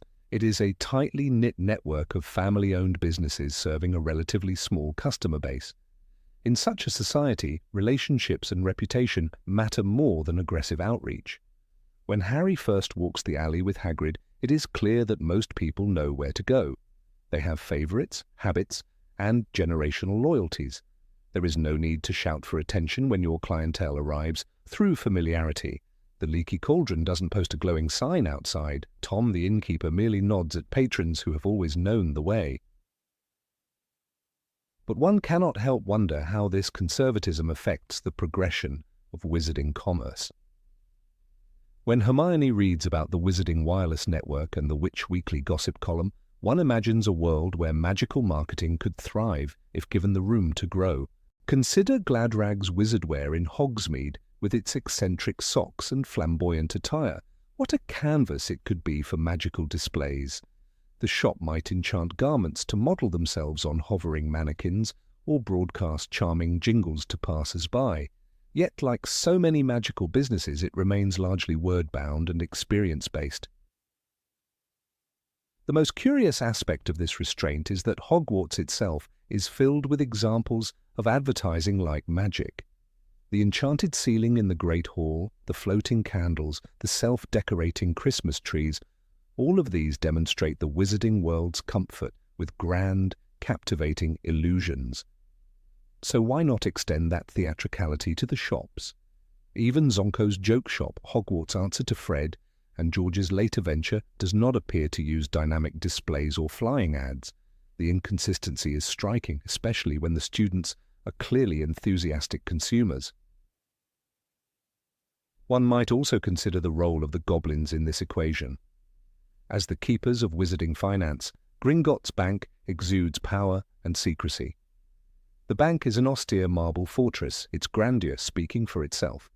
It employs no magical charm to advertise its security or superiority, yet it is the one place every wizard visits without question. It sets a standard of authority that other businesses may feel compelled to emulate. If Gringotts does not engage in magical persuasion, perhaps other establishments feel that to do so would signal desperation or weakness. Yet not all magic-using societies are so reserved. In Fantastic Beasts and Where to Find Them, the American wizarding community displays a different relationship with technology and visual spectacle. BACUSA, the Magical Congress of the United States of America, operates in a building filled with dazzling magical architecture. The advertising culture among American wizards seems more vibrant and expressive. This contrast hints at the possibility that the British wizarding community, centered around Diagon Alley, is unique in its cultural restraint, perhaps a reflection of its aristocratic roots and rigid class structure. Still, it is difficult to shake the idea that the absence of magical advertising is a missed opportunity. Imagine a storefront where brooms race each other across a glass panel, or cauldrons bubble with enticing scents to draw in customers. Potions could display their effects in small illusions, a bottle of Sleek Easy's hair potion causing a mannequin's hair to smooth and shine. Yet these concepts, though plausible, remain unrealized. Instead, the window of Slug and Jigger's apothecary displays only dried herbs and dusty scales. It is as though the magic is hidden behind the door, not used to beckon visitors in. In the end, the deliberate quiet of Diagon Alley might not be an accident, but a statement. The wizarding world often resists change, cloaked in centuries of tradition. From Hogwarts' unaltered curriculum to the dated attitudes of the ministry, wizards tend to value what has always been. Advertising, in its modern form, may be too new, too connected to Muggle modernity, and therefore unworthy of magical enhancement. The magic of commerce lies not in spectacle, but in the whispered recommendation of a trusted friend or the dusty knowledge passed down through families. And so, the alley remains still. The wand boxes remain stacked, the owls silent in their cages, the books unenchanted in their bindings. For now, the only voice calling out in Diagon Alley is that of the occasional hag, hawking fingernails or the ringing bell of an opening door. But one day, perhaps a new generation of wizards, more daring, more inventive, more willing to blur the line between tradition and innovation, might change that. Until then, the shops keep their secrets and their windows stay still. Number 22. Where are the pharmacies and healers? In the heart of wizarding London lies Diagon Alley, the glittering commercial hub that welcomes both new Hogwarts students and seasoned witches and wizards. It is a place of marvels, flourishing bookstores, bustling wand shops, owl emporiums, robe tailors, and potion ingredient sellers. But amidst the animated clamour and colourful facades, one disturbing absence looms large upon closer inspection. There is no apothecary selling ready-made healing potions, no visible healer's clinic, and no sign offering emergency magical aid. It is an unsettling realization for a place that claims to be the core of wizarding society's daily life. Madame Malkin can fit you with dress robes in minutes. Ollivander will match your wand to your soul. The magical menagerie has cages stacked with croaking frogs, fluttering whoopers, and snarling croops. Flourish and blot stocks every textbook ever required by Hogwarts. And yet, if someone were to collapse from a magical infection or burn themselves on a cursed candlestick, the only option appears to be the darkened recess of Slug and Jigger's apothecary, where only raw ingredients are sold: boiled cur bark, powdered root of asphodel, bezoars in glass jars, but not a single vial labelled Skeely Grow or Pepper Up Potion ready to use. During Harry Potter's first visit to Diagon Alley, he passed from one shop to the next with Hagrid by his side. They bought robes, wands, books, and even a snowy owl. Nowhere in that stroll did J.K. Rowling mention a clinic, infirmary, or even a signboard indicating medical help. Yet accidents surely happen. Magical cauldrons explode, wands misfire, curious hands touch jinxed trinkets. The alley that sells cursed opals and dark artifacts somehow offers no remedy nearby. Where, then, is the safety net? The question deepens when one remembers Fred and George Weasley's joke shop, Weasley's Wizard Wheezes. Their skiving snack boxes cause fainting, puking, and nosebleeds by design. Their decoy detonators and canary creams are barely approved for sale. What if a child takes 2 nosebleed nougats, or reacts poorly to a fever fudge? There is no trained medical professional in sight. Molly Weasley may have a closet full of remedies at the Burrow, but that is of little help in a public market where magical accidents are virtually guaranteed. It is also peculiar that in a society as reliant on potions as the wizarding world, there isn't a single stall in Diagon Alley where one can buy a standard healing tonic.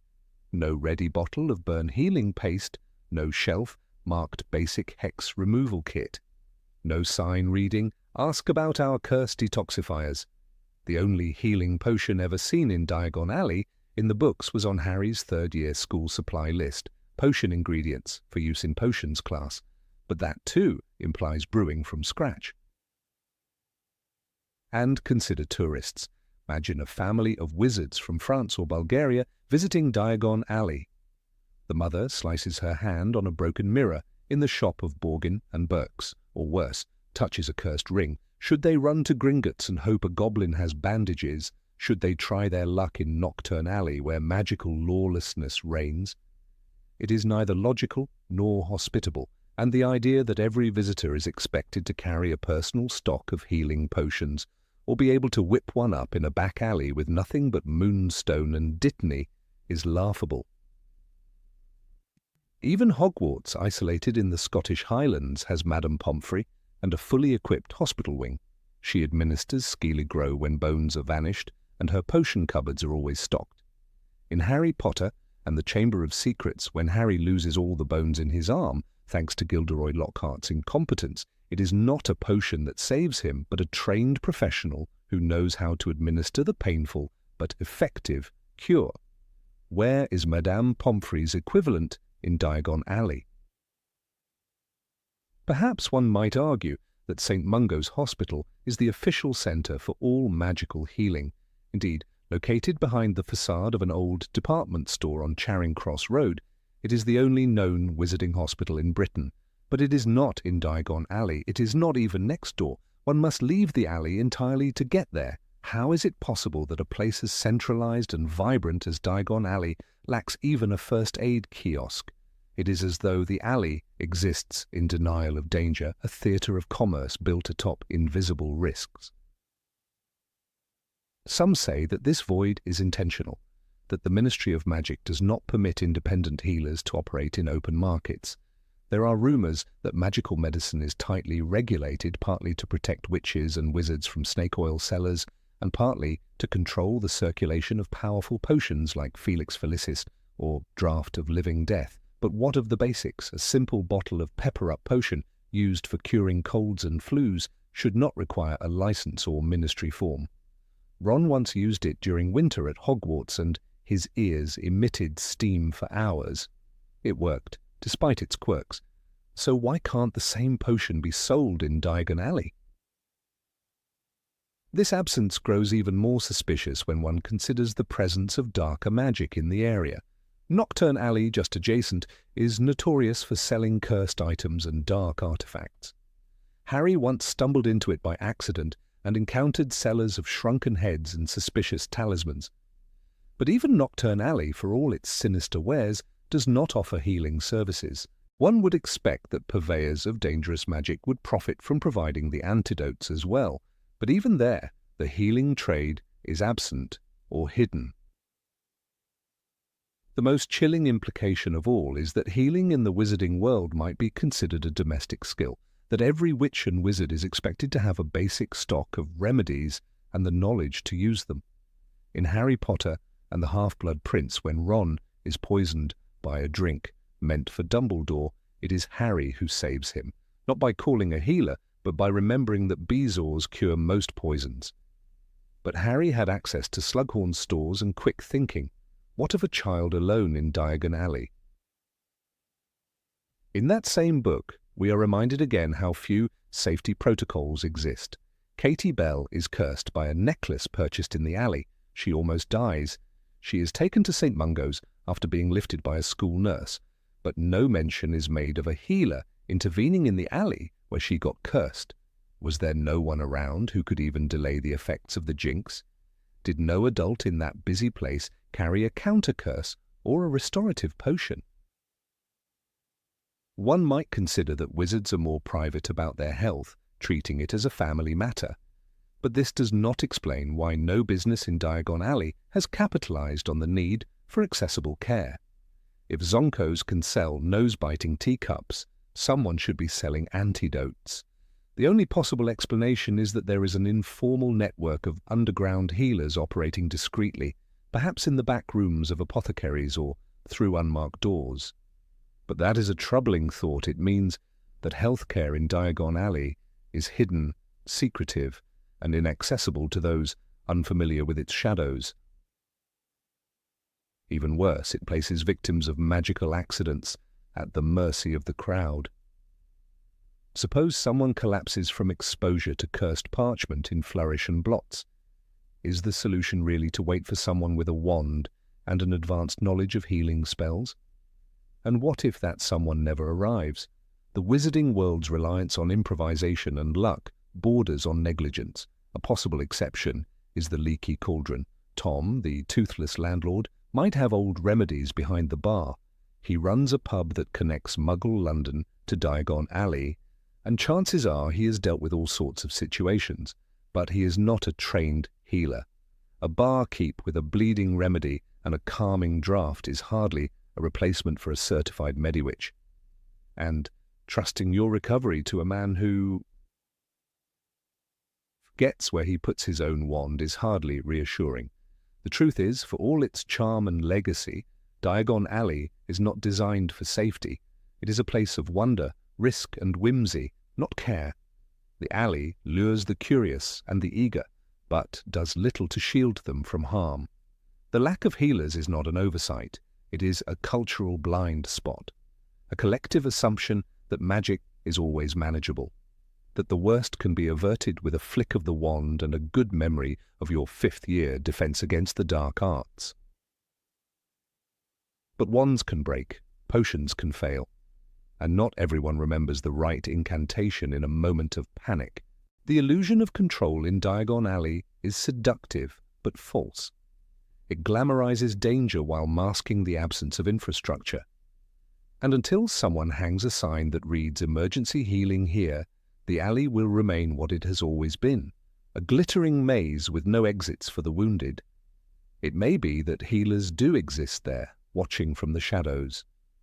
Perhaps behind a curtain at Mr. Mulpepper's apothecary, or in the upper room of a forgotten bookshop, someone prepares antidotes and lifts curses in secret. But such help would be reserved for those in the know, leaving first years and foreign wizards helpless. And maybe that's the unspoken rule of Diagon Alley. If you can't fix yourself, you shouldn't be here. It is a place for the confident, the capable, and the connected. For everyone else, the price of entry may be more than just galleons. It may be a gamble with your health. Number 23. Why has Diagon Alley never expanded? In the shadowed heart of London, tucked behind the mundane facade of a leaky cauldron pub, lies a place that has defied the relentless march of time. Diagon Alley, or Cossoi Periulic as some call it, sits frozen in an eternal late Victorian fantasy, its cobbled streets echoing with the clatter of cauldrons, the flutter of owl wings and the low murmurs of witches and wizards bartering for magical goods, while the rest of the wizarding world evolves with each passing generation, adding layers of magical innovation and adjusting to modern threats and ideas. Diagon Alley remains suspiciously untouched. It is as though time itself passes over the alley without leaving a mark. And that raises a question no one seems eager to answer. Why has Diagon Alley never expanded? The magical world is not stagnant. We've seen progress within Hogwarts itself. New subjects like Muggle studies were added, new spells are discovered, and magical lore is rewritten. Wizarding technology, too, is not entirely immune to development. Extendable ears, portable swamps, and self-inking quills suggest at least a playful approach to innovation. The Battle of Hogwarts led to immense political and ideological upheaval, and yet Diagon Alley stands still, unbending to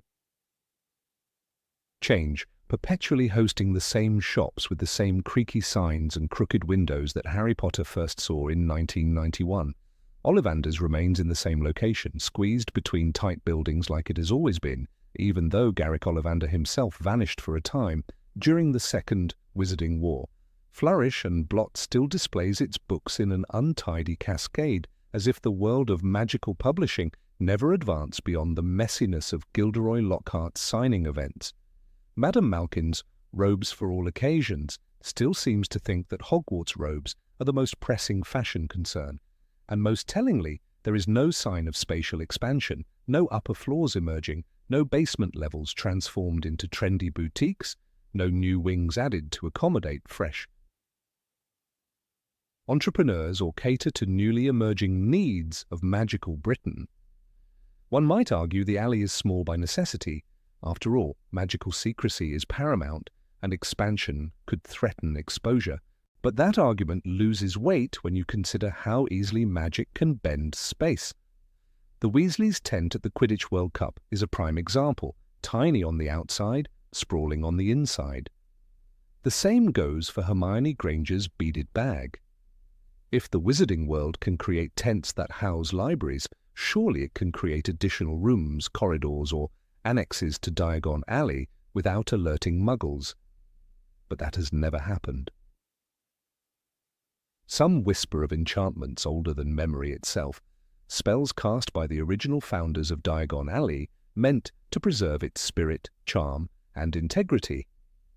These enchantments, they say, cannot be broken without unraveling the core spellwork that holds the entire alley together.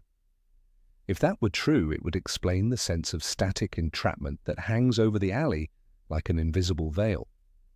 Perhaps the cobbled ground is more than just stone. Maybe it's warded to repel new structures, rejecting change the way a body might reject a foreign object. Others point to the Ministry of Magic, known for its bureaucratic rigidity and cautious approach to anything remotely progressive. The ministry might have issued quiet decrees banning any structural changes to Diagon Alley. This would align with its historical habit of prioritizing secrecy and tradition over progress. Even Arthur Weasley, a man fascinated by muggles and their inventions, was buried under red tape and ridiculed by his peers. If the ministry cannot bring itself to accept a rubber duck, how can one expect it to approve a modern wizarding mall or business district? Some shop owners support the idea that Diagon Alley must remain unchanged to preserve its identity. For them, tradition isn't a prison but a selling point. Take Fortescue's ice cream parlour. Though closed during Voldemort's second rise, its legacy lingered because of its cosy, old-world feel.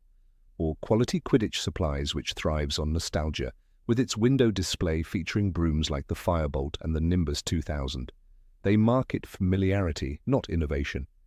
Any attempt to modernize the alley might alienate the older generation of wizards who find comfort in the unchanging magic of their youth.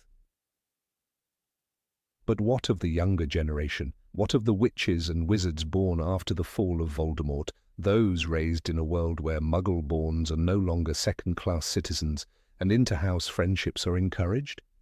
Their needs are different. They use enchanted mirrors for communication, magical headphones enchanted to play wizarding wireless network broadcasts, and even subscribe to underground wizarding zines. These children of peace want bookstores with zine racks, apothecaries with ethically sourced ingredients, and cafes that double as performance spaces for young wizard bands. Diagon Alley, as it stands, has no room for them. There are hushed rumors that an answer lies not within Diagon Alley, but just beyond it. Rumors of a place whispered in certain circles at Hogwarts and among urban wizarding youth, Novi Kasoi, or New Diagon. A hidden arc of shops and experimental magical businesses built somewhere off the main grid, maybe tethered to Nocturne Alley or an entirely different location, accessible only through complex magical pathways.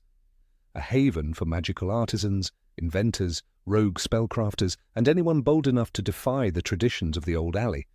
It's said that George Weasley considered moving the new Weasley's Wizard Wheezes branch there, but stayed for sentimental reasons. If such a place exists, it's not spoken of openly. The ministry would likely denounce it as illegal or unsafe. Those who've allegedly been there describe it in conflicting ways. A vertical marketplace inside an abandoned cathedral, an ever-shifting maze of storefronts guarded by riddles, a floating bazaar orbiting a concealed tower in the Scottish Highlands. It's impossible to verify, but its legend grows stronger with every year Diagon Alley fails to change. It becomes not just a myth, but a necessity, a dream of freedom in a world that clings too tightly to its past. There's also the theory that Diagon Alley is a casualty of magical nostalgia. The same force that keeps the portraits of past headmasters clinging to Hogwarts walls might be at work here. Magic, in the wizarding world, is a living thing. It grows and adapts, but it also remembers. Diagon Alley is drenched in memory of first wands, of school lists, of hurried shopping trips before September 1st. That collective longing for stability, for the old days, may create a magical stasis, locking the alley in a loop of eternal sameness. We must not forget that the destruction caused by the Second Wizarding War affected Diagon Alley directly. Death Eaters openly attacked it. Shops were boarded up. Gringotts itself was compromised. In the aftermath, perhaps the wizarding world chose not to rebuild but to restore. Restoration, after all, brings back what once was, not what could be. That might explain why the alley remains exactly as it was before the war, as if change might somehow dishonor the memory of those who suffered. The leaky cauldron itself, the gateway to Diagon Alley, serves as a kind of living metaphor for this unwillingness to move forward. Once a vibrant pub, it has become more of a museum piece. Tom, the toothless innkeeper, was never replaced. The floorboards still creak in the same way, and the drinks remain the same. It is as though stepping into the pub is stepping back in time, and no one inside wishes it any different. And what of Muggle-born wizards and witches? They bring new perspectives, tastes and expectations. Hermione Granger, one of the most influential figures of the new era, certainly would have advocated for progress and inclusion. Yet even she seems to have left Diagon Alley untouched during her time in magical government. Was it out of reverence, or was even she unable to break through the unseen force of magical inertia that clings to the place? Even the economic structure remains puzzling. For a supposedly central commercial hub, Diagon Alley offers remarkably little diversity in its vendors. Where are the magical furniture stores, the wizarding electronics shops, the broom modification garages? Everything still revolves around Hogwarts, as though every witch or wizard never grows past their school years. An entire generation of adult witches and wizards seem to shop nowhere in particular, or perhaps somewhere not listed on any official maps. The presence of Nocturne Alley complicates the issue.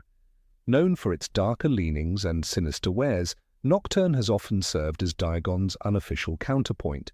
But even Nocturne Alley hasn't grown or changed. Borgin and Burke's remains its ominous centerpiece, as if petrified in place by its own ill repute.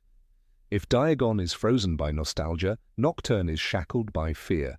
No new shops venture into that twisted corridor, no rejuvenation takes root. Hogwarts continues to send students down to Diagon Alley each summer, as if nothing else exists. The school supply lists change little from year to year. New electives, new magical philosophies, even new types of magical creatures. None of these seem to impact what's available on those narrow, winding streets. Why hasn't anyone questioned this cycle? Why is there no magical Amazon, no wizarding farmers market, no chain of magical bookstores springing up elsewhere? The case of Aelop's Owl Emporium is telling. Despite the widespread use of enchanted mirrors and charmed notebooks, the shop still does steady business selling owls. The magical community's reliance on tradition often masquerades as sentiment, but the world has changed, communication has changed. Aelop's persists not because it's necessary, but because it's familiar, because Diagon Alley isn't built for necessity, it's built for ritual. The enchantments on Gringotts might hold a clue. The bank is notoriously strict with tunnels, dragons and security spells that have existed for centuries. It guards not only money but order. Perhaps the alley's resistance to growth stems from a deeper agreement between the goblins and the ministry, one that keeps the physical borders intact as part of an ancient compact, one that no one dares rewrite. In the end, Diagon Alley is both a marvel and a warning. It offers comfort, familiarity, and heritage, but it also stands as a testament to the magical world's fear of the new, its paralysis before the idea of reinvention. As generations pass, the alley's bricks remain the same, but the world around it changes. Somewhere out there, Novi Kasoi may already be thriving, but as long as the old alley refuses to change, it risks becoming less a living place and more a beautiful, enchanted tomb. Number 24. Why are there so few foreign goods? Diagon Alley, the vibrant artery of British magical commerce, offers a staggering range of goods. From the newest racing broomsticks in quality Quidditch supplies to the rarest potion ingredients at the apothecary. Yet for all its colours, textures and scents, there's a strange, almost eerie homogeneity to what's on display. A closer look reveals something unsettling. Nearly every product, every brand, every name is unmistakably British. In a world where Beauxbaton students sail across the Channel and Durmstrang's ship glides into Hogwarts Lake from some frostbitten northern coast, where is the rest of the wizarding world in this bustling marketplace? When Harry first enters Diagon Alley in Philosopher's Stone, the reader is dazzled by the descriptions. Owls in cages hoot at Aelop's Owl Emporium, piles of spellbooks rise in flourish and blots, and Gringotts looms with its stern goblin guards. It's a celebration of magical consumerism, but it's insular. From Ollivanders to Madame Malkin's, the names echo a closed circle. Even items that sound exotic, like the dragon liver in the apothecary, are handled and sold through local establishments. No one seems to question why a place as globally connected as Diagon Alley lacks even a single stall selling French spell scrolls or Egyptian protective charms. In Goblet of Fire, Madame Maxime brings her entourage from Beauxbaton. Their carriages are pulled by giant winged horses, and their manners reek of old-world sophistication. They are deeply immersed in a different magical tradition, elegant, aesthetic, and ancient. Yet none of it appears on the shelves of Diagon Alley. Why can a fourth year at Hogwarts meet a French witch, learn about her school, but not buy a French-made cauldron or a Beauxbaton-branded spellbook? The same is true for Victor Crumb and the Durmstrang party. Their arrival is dramatic, their school mysterious, but their magical culture is nowhere to be found in the commercial centre of British wizardry. We know that the magical world has international sports. The Quidditch World Cup brings together fans and players from all corners of the wizarding globe. In Goblet of Fire, we even see Bulgarian flags and leprechaun mascots. If wizards can travel, compete, and cheer across national lines, surely they can trade, import, and diversify their goods. But even when Ron excitedly buys a replica Victor Crumb action figure, it's sold at a local stall run by a British vendor. The action figure isn't an authentic import. It's as though the magical economy, for all its international showmanship, turns provincial once the stadium lights dim. There's a lingering question, made even more mysterious by the few exceptions we do see. In Half-Blood Prince, Fred and George's shop, Weasley's Wizard Wheezes stocks Peruvian instant darkness powder. This is one of the very rare items in the entire series that is explicitly of foreign origin and available to average witches and wizards. The powder is prized by the twins and later used by Draco Malfoy in his covert operations. But how did it arrive in Britain? Who imported it? There is no mention of a Latin American trade network or a contact in Lima. It appears, like magic, on the shelf, unauthorized, unadvertised, and unexplained. The case of Borgin and Burke's adds a darker shade to this puzzle. This shop, which operates outside the moral centre of Diagon Alley in the sinister Nocturne Alley, does seem to trade in foreign objects. Items like the Hand of Glory or Cursed Opals suggest murky origins and foreign curses. Is it possible that there is indeed a magical black market, one that doesn't welcome inspection or regulation? If so, are the pure bloods and dark wizards the only ones with access to foreign magic? Why should exotic magical artifacts be confined to shadows while Diagon Alley remains a safe but sterile marketplace? Even in Hogwarts, magical education is tailored to a British palate. When students brew potions, they rely on the work of Arsenius Jigger. Their textbooks are British published, their uniforms British made. Professor Binns teaches history, with a narrow focus, mostly on goblin rebellions and local wizarding wars. Where is the magical history of India, with its ancient rituals and spirit guardians? Where are the scrolls from China or the desert incantations of North Africa? If Hogwarts is the crown jewel of magical education, why does it fail to open its doors, even slightly, to foreign magical cultures? The problem becomes more evident when we compare the magical world to the Muggle one. In 1990s Britain, Muggle London was already a multicultural hub. Indian, Caribbean and African goods could be found in shops. Chinatown and Brick Lane buzzed with activity. International students arrived at universities. Restaurants served global cuisine. The Muggle world, for all its limitations, was opening its arms to the globe. But Diagon Alley, it stood frozen in a time capsule, proud, proper, and almost xenophobic in its uniformity. One might argue that security plays a role. The Statute of Secrecy demands tight control over magical movement. Perhaps international imports are discouraged to prevent smuggling of dangerous artifacts, but then how do dark objects still cross borders? The cursed necklace that almost kills Katie Bell in Half-Blood Prince is a prime example. It arrives undetected, suggesting that security is selective and possibly manipulated. If dark objects can move, why can't light ones? Is it a matter of law or of ideology? The Ministry of Magic may be complicit. Cornelius Fudge and his successors represent a government that's more interested in maintaining appearances than in meaningful reforms. A trade agreement with, say, the French Ministry or the Confederation of Balkan Alchemists might threaten existing monopolies. Shops like Slug and Jiggers or Madame Pimpernel's may lose market share. The British magical economy, much like its government, might be quietly protectionist, choosing local loyalty over global expansion. And who suffers for it? The average witch or wizard, deprived of access to foreign innovation. The lack of foreign goods also creates an intellectual bottleneck. Take wand lore, for instance.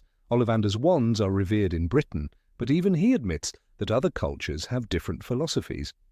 In Deathly Hallows, he says, "The wand chooses the wizard." That much has always been clear to those of us who have studied wand lore. Yet later, he admits his ignorance about the twin cores used in Eastern Europe. If Ollivander himself is limited in his scope, what hope is there for the rest of Britain's wizarding population to learn new magical approaches?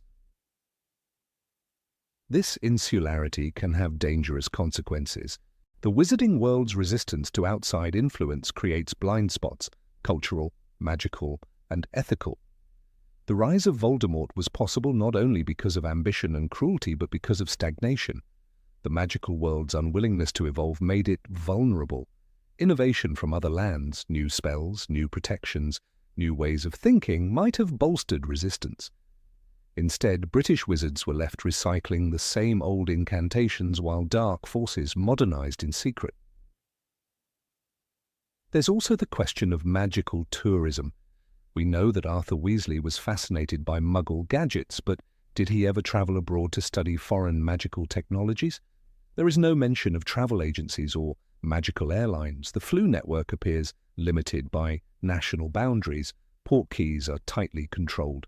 If Diagon Alley doesn't even encourage travel, is it any wonder it doesn't encourage foreign trade? The cultural implications are profound. By not incorporating foreign goods, Diagon Alley perpetuates a kind of magical nationalism. Young witches and wizards grow up believing that British magic is the only magic. This myth breeds arrogance and ignorance. When Ron mocks Crumb's pronunciation or when Draco insults Beauxbatons, it stems from an education system and commercial environment that never taught them to respect or explore magical diversity. It's worth asking whether there are hidden magical bazaars, secret markets far from Diagon Alley's polished stones, where Romanian dragon tamers barter for Mongolian weather charms, and Egyptian seers offer spells from the Book of Thoth. Perhaps those in the know, like Bill Weasley in Egypt or Charlie in Romania, have access to these markets, but if so, why are they closed to the general population? Why are they not discussed in the Daily Prophet or studied in Hogwarts electives? And what of the magical schools abroad? Do students at Castelabruxo, Mahutukoro, or Ouagadougou read about Hogwarts in their books? Do they seek out British cauldrons or robes? It's possible they don't, and that Diagon Alley's parochialism is reciprocated elsewhere. But we only see this narrowness through the British lens.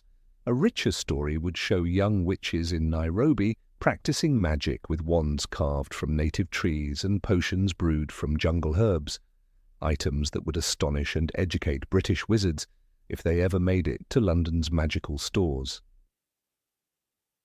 Even magical creatures are confined by this invisible barrier. Hagrid's love for exotic beasts never translates into commerce. Why are there no Scandinavian puffskines, Tibetan moon calves, or Brazilian fire toads sold legally in Britain? Everything is either homegrown or smuggled. Newt Scamander's travels in Fantastic Beasts reveal a thriving global ecosystem, but none of it finds its way into the cages of magical menagerie. Diagon Alley, it seems, is cut off from the very richness its world possesses. Ultimately, the lack of foreign goods in Diagon Alley is more than an oversight. It's a symptom of a culture afraid of change, content with its illusions of superiority, and unwilling to admit that other magical traditions might rival or surpass its own. For all its colour and clamour, Diagon Alley is a hall of mirrors, reflecting only itself, never the world beyond. And as the magical world moves into the 21st century, this blind spot becomes more dangerous. New threats, new alliances, and new understandings will emerge.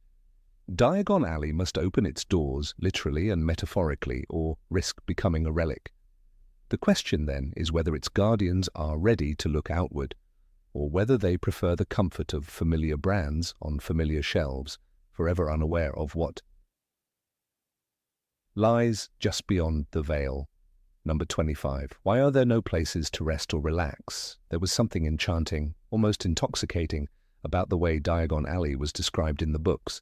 The cobblestone paths, the narrow jostling crowd of robes, the glinting windows of Ollivanders and Flourish and Blots, and the delicious scent drifting from the cauldron of Florian Fortescue's ice cream. It was, without question, the commercial heart of wizarding Britain. But for a place that saw so much foot traffic, joy, anticipation, and even anxiety, where was the space for pause? Where was the heartbeat that wasn't dictated by gold and galleons? There were no benches under fluttering trees, no fountains with laughing cherubs, no corners where a tired parent could rest or a young witch could read beneath the sun. This absence became more glaring with every rereading of the series, especially for those who understood cities not just as places of trade, but as canvases of culture and humanity. One might argue that Diagon Alley wasn't meant for rest. It was built as a shopping district, a necessary errand to stock up on parchment, potions and quills. But even the busiest of shopping districts in Muggle London like Covent Garden or Camden Market have spaces to breathe. In fact, the most successful commercial hubs intertwine leisure with commerce, understanding that a weary traveller is more likely to linger and eventually to buy. The absence of such thoughtful planning in Diagon Alley is not just an architectural oversight, but a cultural statement. A society that can conjure fireworks from wands and self-stirring cauldrons should surely be able to conjure a bench. J.K. Rowling's vivid writing gives readers the illusion of presence.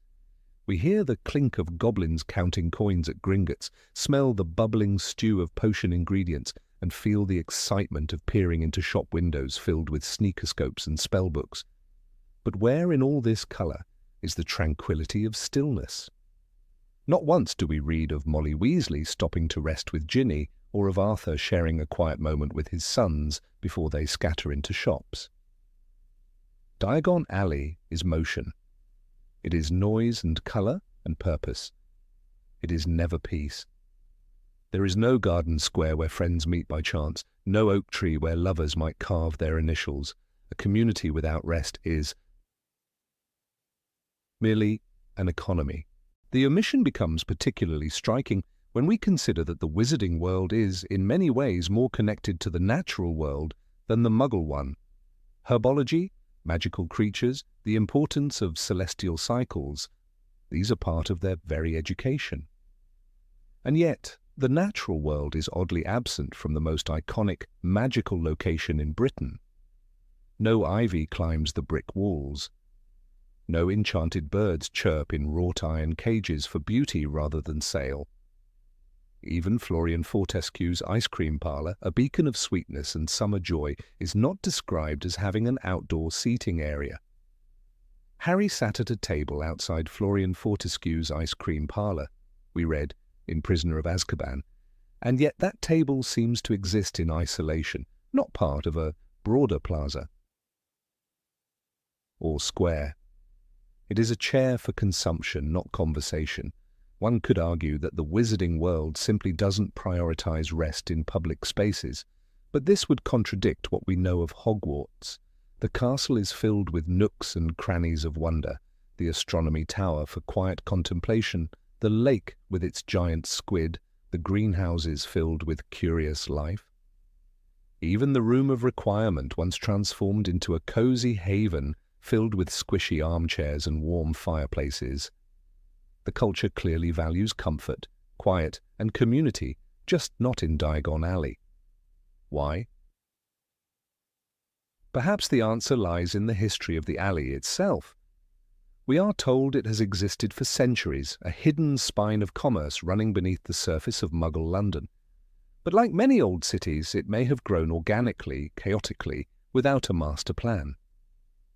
Shops elbowed each other into the narrow streets, expanding and shifting over generations. Zonko's joke shop gives way to Weasley's Wizard Wheezes. Scribblous ink is pressed between apothecaries and robe shops. In a magical world, buildings shift and stretch, but apparently never pause. If Diagon Alley were a sentient being, it would be a frantic merchant, ever hustling, always selling, never sitting down. And what does that say about wizarding society, that even their most whimsical places are bound by capitalism? That magic, which could so easily be used to conjure pleasure, leisure, and reflection, is instead harnessed for profit. The world of wizards is often idealized as an escape from Muggle drudgery, yet in this case it mirrors it almost too perfectly. The only difference is the charm with which it is done. Gold is gold, whether it is counted by goblins or bankers. During the events of Half-Blood Prince, we see a darker Diagon Alley. Shops are shuttered, security is heightened, Florian Fortescue has vanished. Even Weasley's Wizard Wheezes, a beacon of chaos and joy, operates under a cloud of anxiety, and still no space for solidarity, no central place to gather and share fears, no public square where a resistance might whisper plans. The alley is not a community, it is a corridor. One can imagine the Order of the Phoenix lamenting this, searching for allies in a street that has no centre. Other magical locations hint at what could have been. Hogsmeade, though smaller, is cosier. The Three Broomsticks serves not just as a pub, but as a hearth of fellowship. The village evokes something of a meeting place, even if it's still built on commerce. The Hogwarts grounds, too, provide a model. One cannot imagine Dumbledore approving a space where children could not stop and look at the stars. So why did the architects or conjurers of Diagon Alley never learn from this? Perhaps it is a question of exposure. Wizards live in secret, and secrecy breeds caution. Public squares and parks are places where people linger, where crowds form, where stories are exchanged and surveillance becomes harder. A society so obsessed with hiding itself might avoid creating places of gathering. Keep people moving, keep them focused, and they won't notice the cracks. Even Florian Fortescue's little tables must be watched after all. He was kidnapped. And yet the emotional toll is evident. Imagine Hermione, tired from choosing quills and potion ingredients, having no place to sit with her parents. Picture Neville, overwhelmed by crowds and the weight of expectations, needing a patch of green to breathe in. Even Fred and George, masters of mischief, might have appreciated a space to test out a new prank in public. But there is no amphitheatre for laughter, no steps where students might recite poetry or exchange spells for fun. Even Nocturne Alley, its sinister twin, offers more space for wandering. One must consider, too, the effects on children. Diagon Alley is often a child's first introduction to the magical world beyond their home. It is the place where 11-year-olds buy their first wands, their first pets, their first cauldrons. But it offers no magical playground, no corner of whimsy for the sake of play. Everything has a price. Even joy is packaged and sold. Chocolate frogs, enchanted chess, fireworks. The lack of free space sends a message that magic is a commodity, not a gift. And what of the elderly? Wizards age, witches tire. Surely there are grandmothers with aching legs who accompany grandchildren to the alley only to find no respite. Surely there are older couples who'd like to sit with a butterbeer and remember their school days. But the alley offers no such invitation. It is a place to pass through, not to dwell in. The heart of magical Britain is, at its core, unwelcoming to the idea of rest. It is not too far-fetched to imagine what could have been. An enchanted park in the centre of the alley, where magical flowers bloom in tune with wand movements. A fountain shaped like the four founders of Hogwarts, their arms outstretched in unity. A shaded grove where portraits of famous wizards recite poetry at dusk. A garden maze for children, protected by gentle enchantments. All of these things are possible in a world where staircases move and portraits speak, but none of them exist. Even the Ministry of Magic, as cold and bureaucratic as it is, has the fountain of magical brethren, a symbol of unity, if ironically flawed, but still a space for reflection. Diagon Alley has no such monument, no memory, no magic without price. Harry's own experiences reflect this. He spends much of Chamber of Secrets in Diagon Alley before school starts, but we see him primarily in the Leaky Cauldron or hopping from shop to shop, never resting, never observing. The alley is not a character, it is a market, a stunning, glittering, magical market, but a market nonetheless. Even the Leaky Cauldron, a place of lodging, is described in dreary terms. A tiny, grubby-looking pub. It is shelter and not sanctuary. In the end, the absence of rest in Diagon Alley speaks volumes about the wizarding world's priorities. Joy is real, but it must be bought. Magic is thrilling, but it must serve a purpose. Stillness is not embraced, it is avoided. And perhaps that's why the alley, for all its wonder, never quite feels like home. It is a place of beginnings, of purchases and preparations, but not of peace. No witch ever says, let's spend the day in Diagon Alley just to relax. The question remains, in a world that can do anything, why did it choose not to create comfort? Why does the most iconic, magical street in literature have no space to sit, to think, to simply be? The answer may lie not in oversight, but in reflection. Perhaps the wizarding world, so obsessed with hiding from muggles, never realized it was hiding from itself. And in that shadow, Diagon Alley continues to bustle, endlessly, beautifully, but never quietly. Number 26. Why is there no direct connection to Hogwarts? Every year, without fail, Hogwarts students follow the same route. They travel to London, find their way to the Leaky Cauldron, slip through into the bustling chaos of Diagon Alley, buy their robes, wands, cauldrons, and books, and then return to the Muggle world. Back to King's Cross, to Platform 9 3/4, to board the Scarlet Hogwarts Express. This tradition has endured for centuries, despite its glaring inefficiency. One cannot help but ask the uncomfortable question, why is there no direct connection between Hogwarts and Diagon Alley? Why must magical children bounce between dimensions and train stations like wayward parcels, rather than having supplies delivered directly to their common room door? The absence of a link between the greatest magical institution in Britain and the country's most important wizarding marketplace seems oddly archaic. It would be logical, after all, for some magical courier service to deliver essential school items straight to the castle.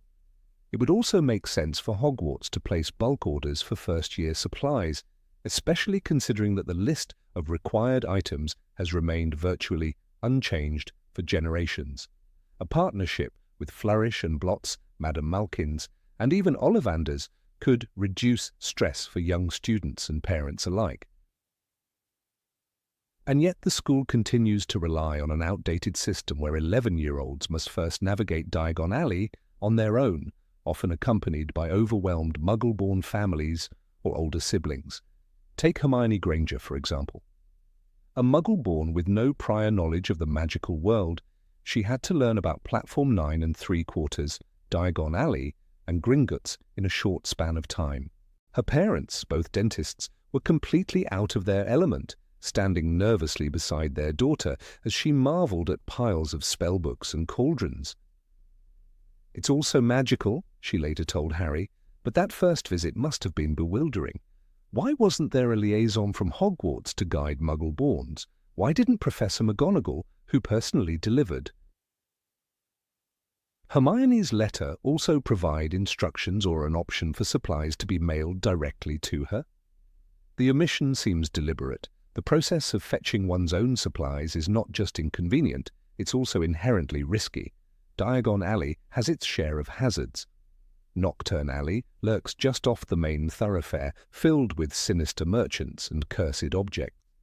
Even the main street has shops selling dangerous items, love potions, jinxed quills, and biting books. A misstep could lead a first year into genuine danger. Consider Harry's second-year trip gone awry. He and Ron ended up crashing into a whomping willow because they missed the train, all because they couldn't pass through the barrier. Had their school supplies been delivered and their presence verified at the station? Such chaos could have been prevented. It is also worth questioning why the Ministry of Magic, with all its obsession for regulation, has not mandated a safer, more consistent supply system for underage witches and wizards.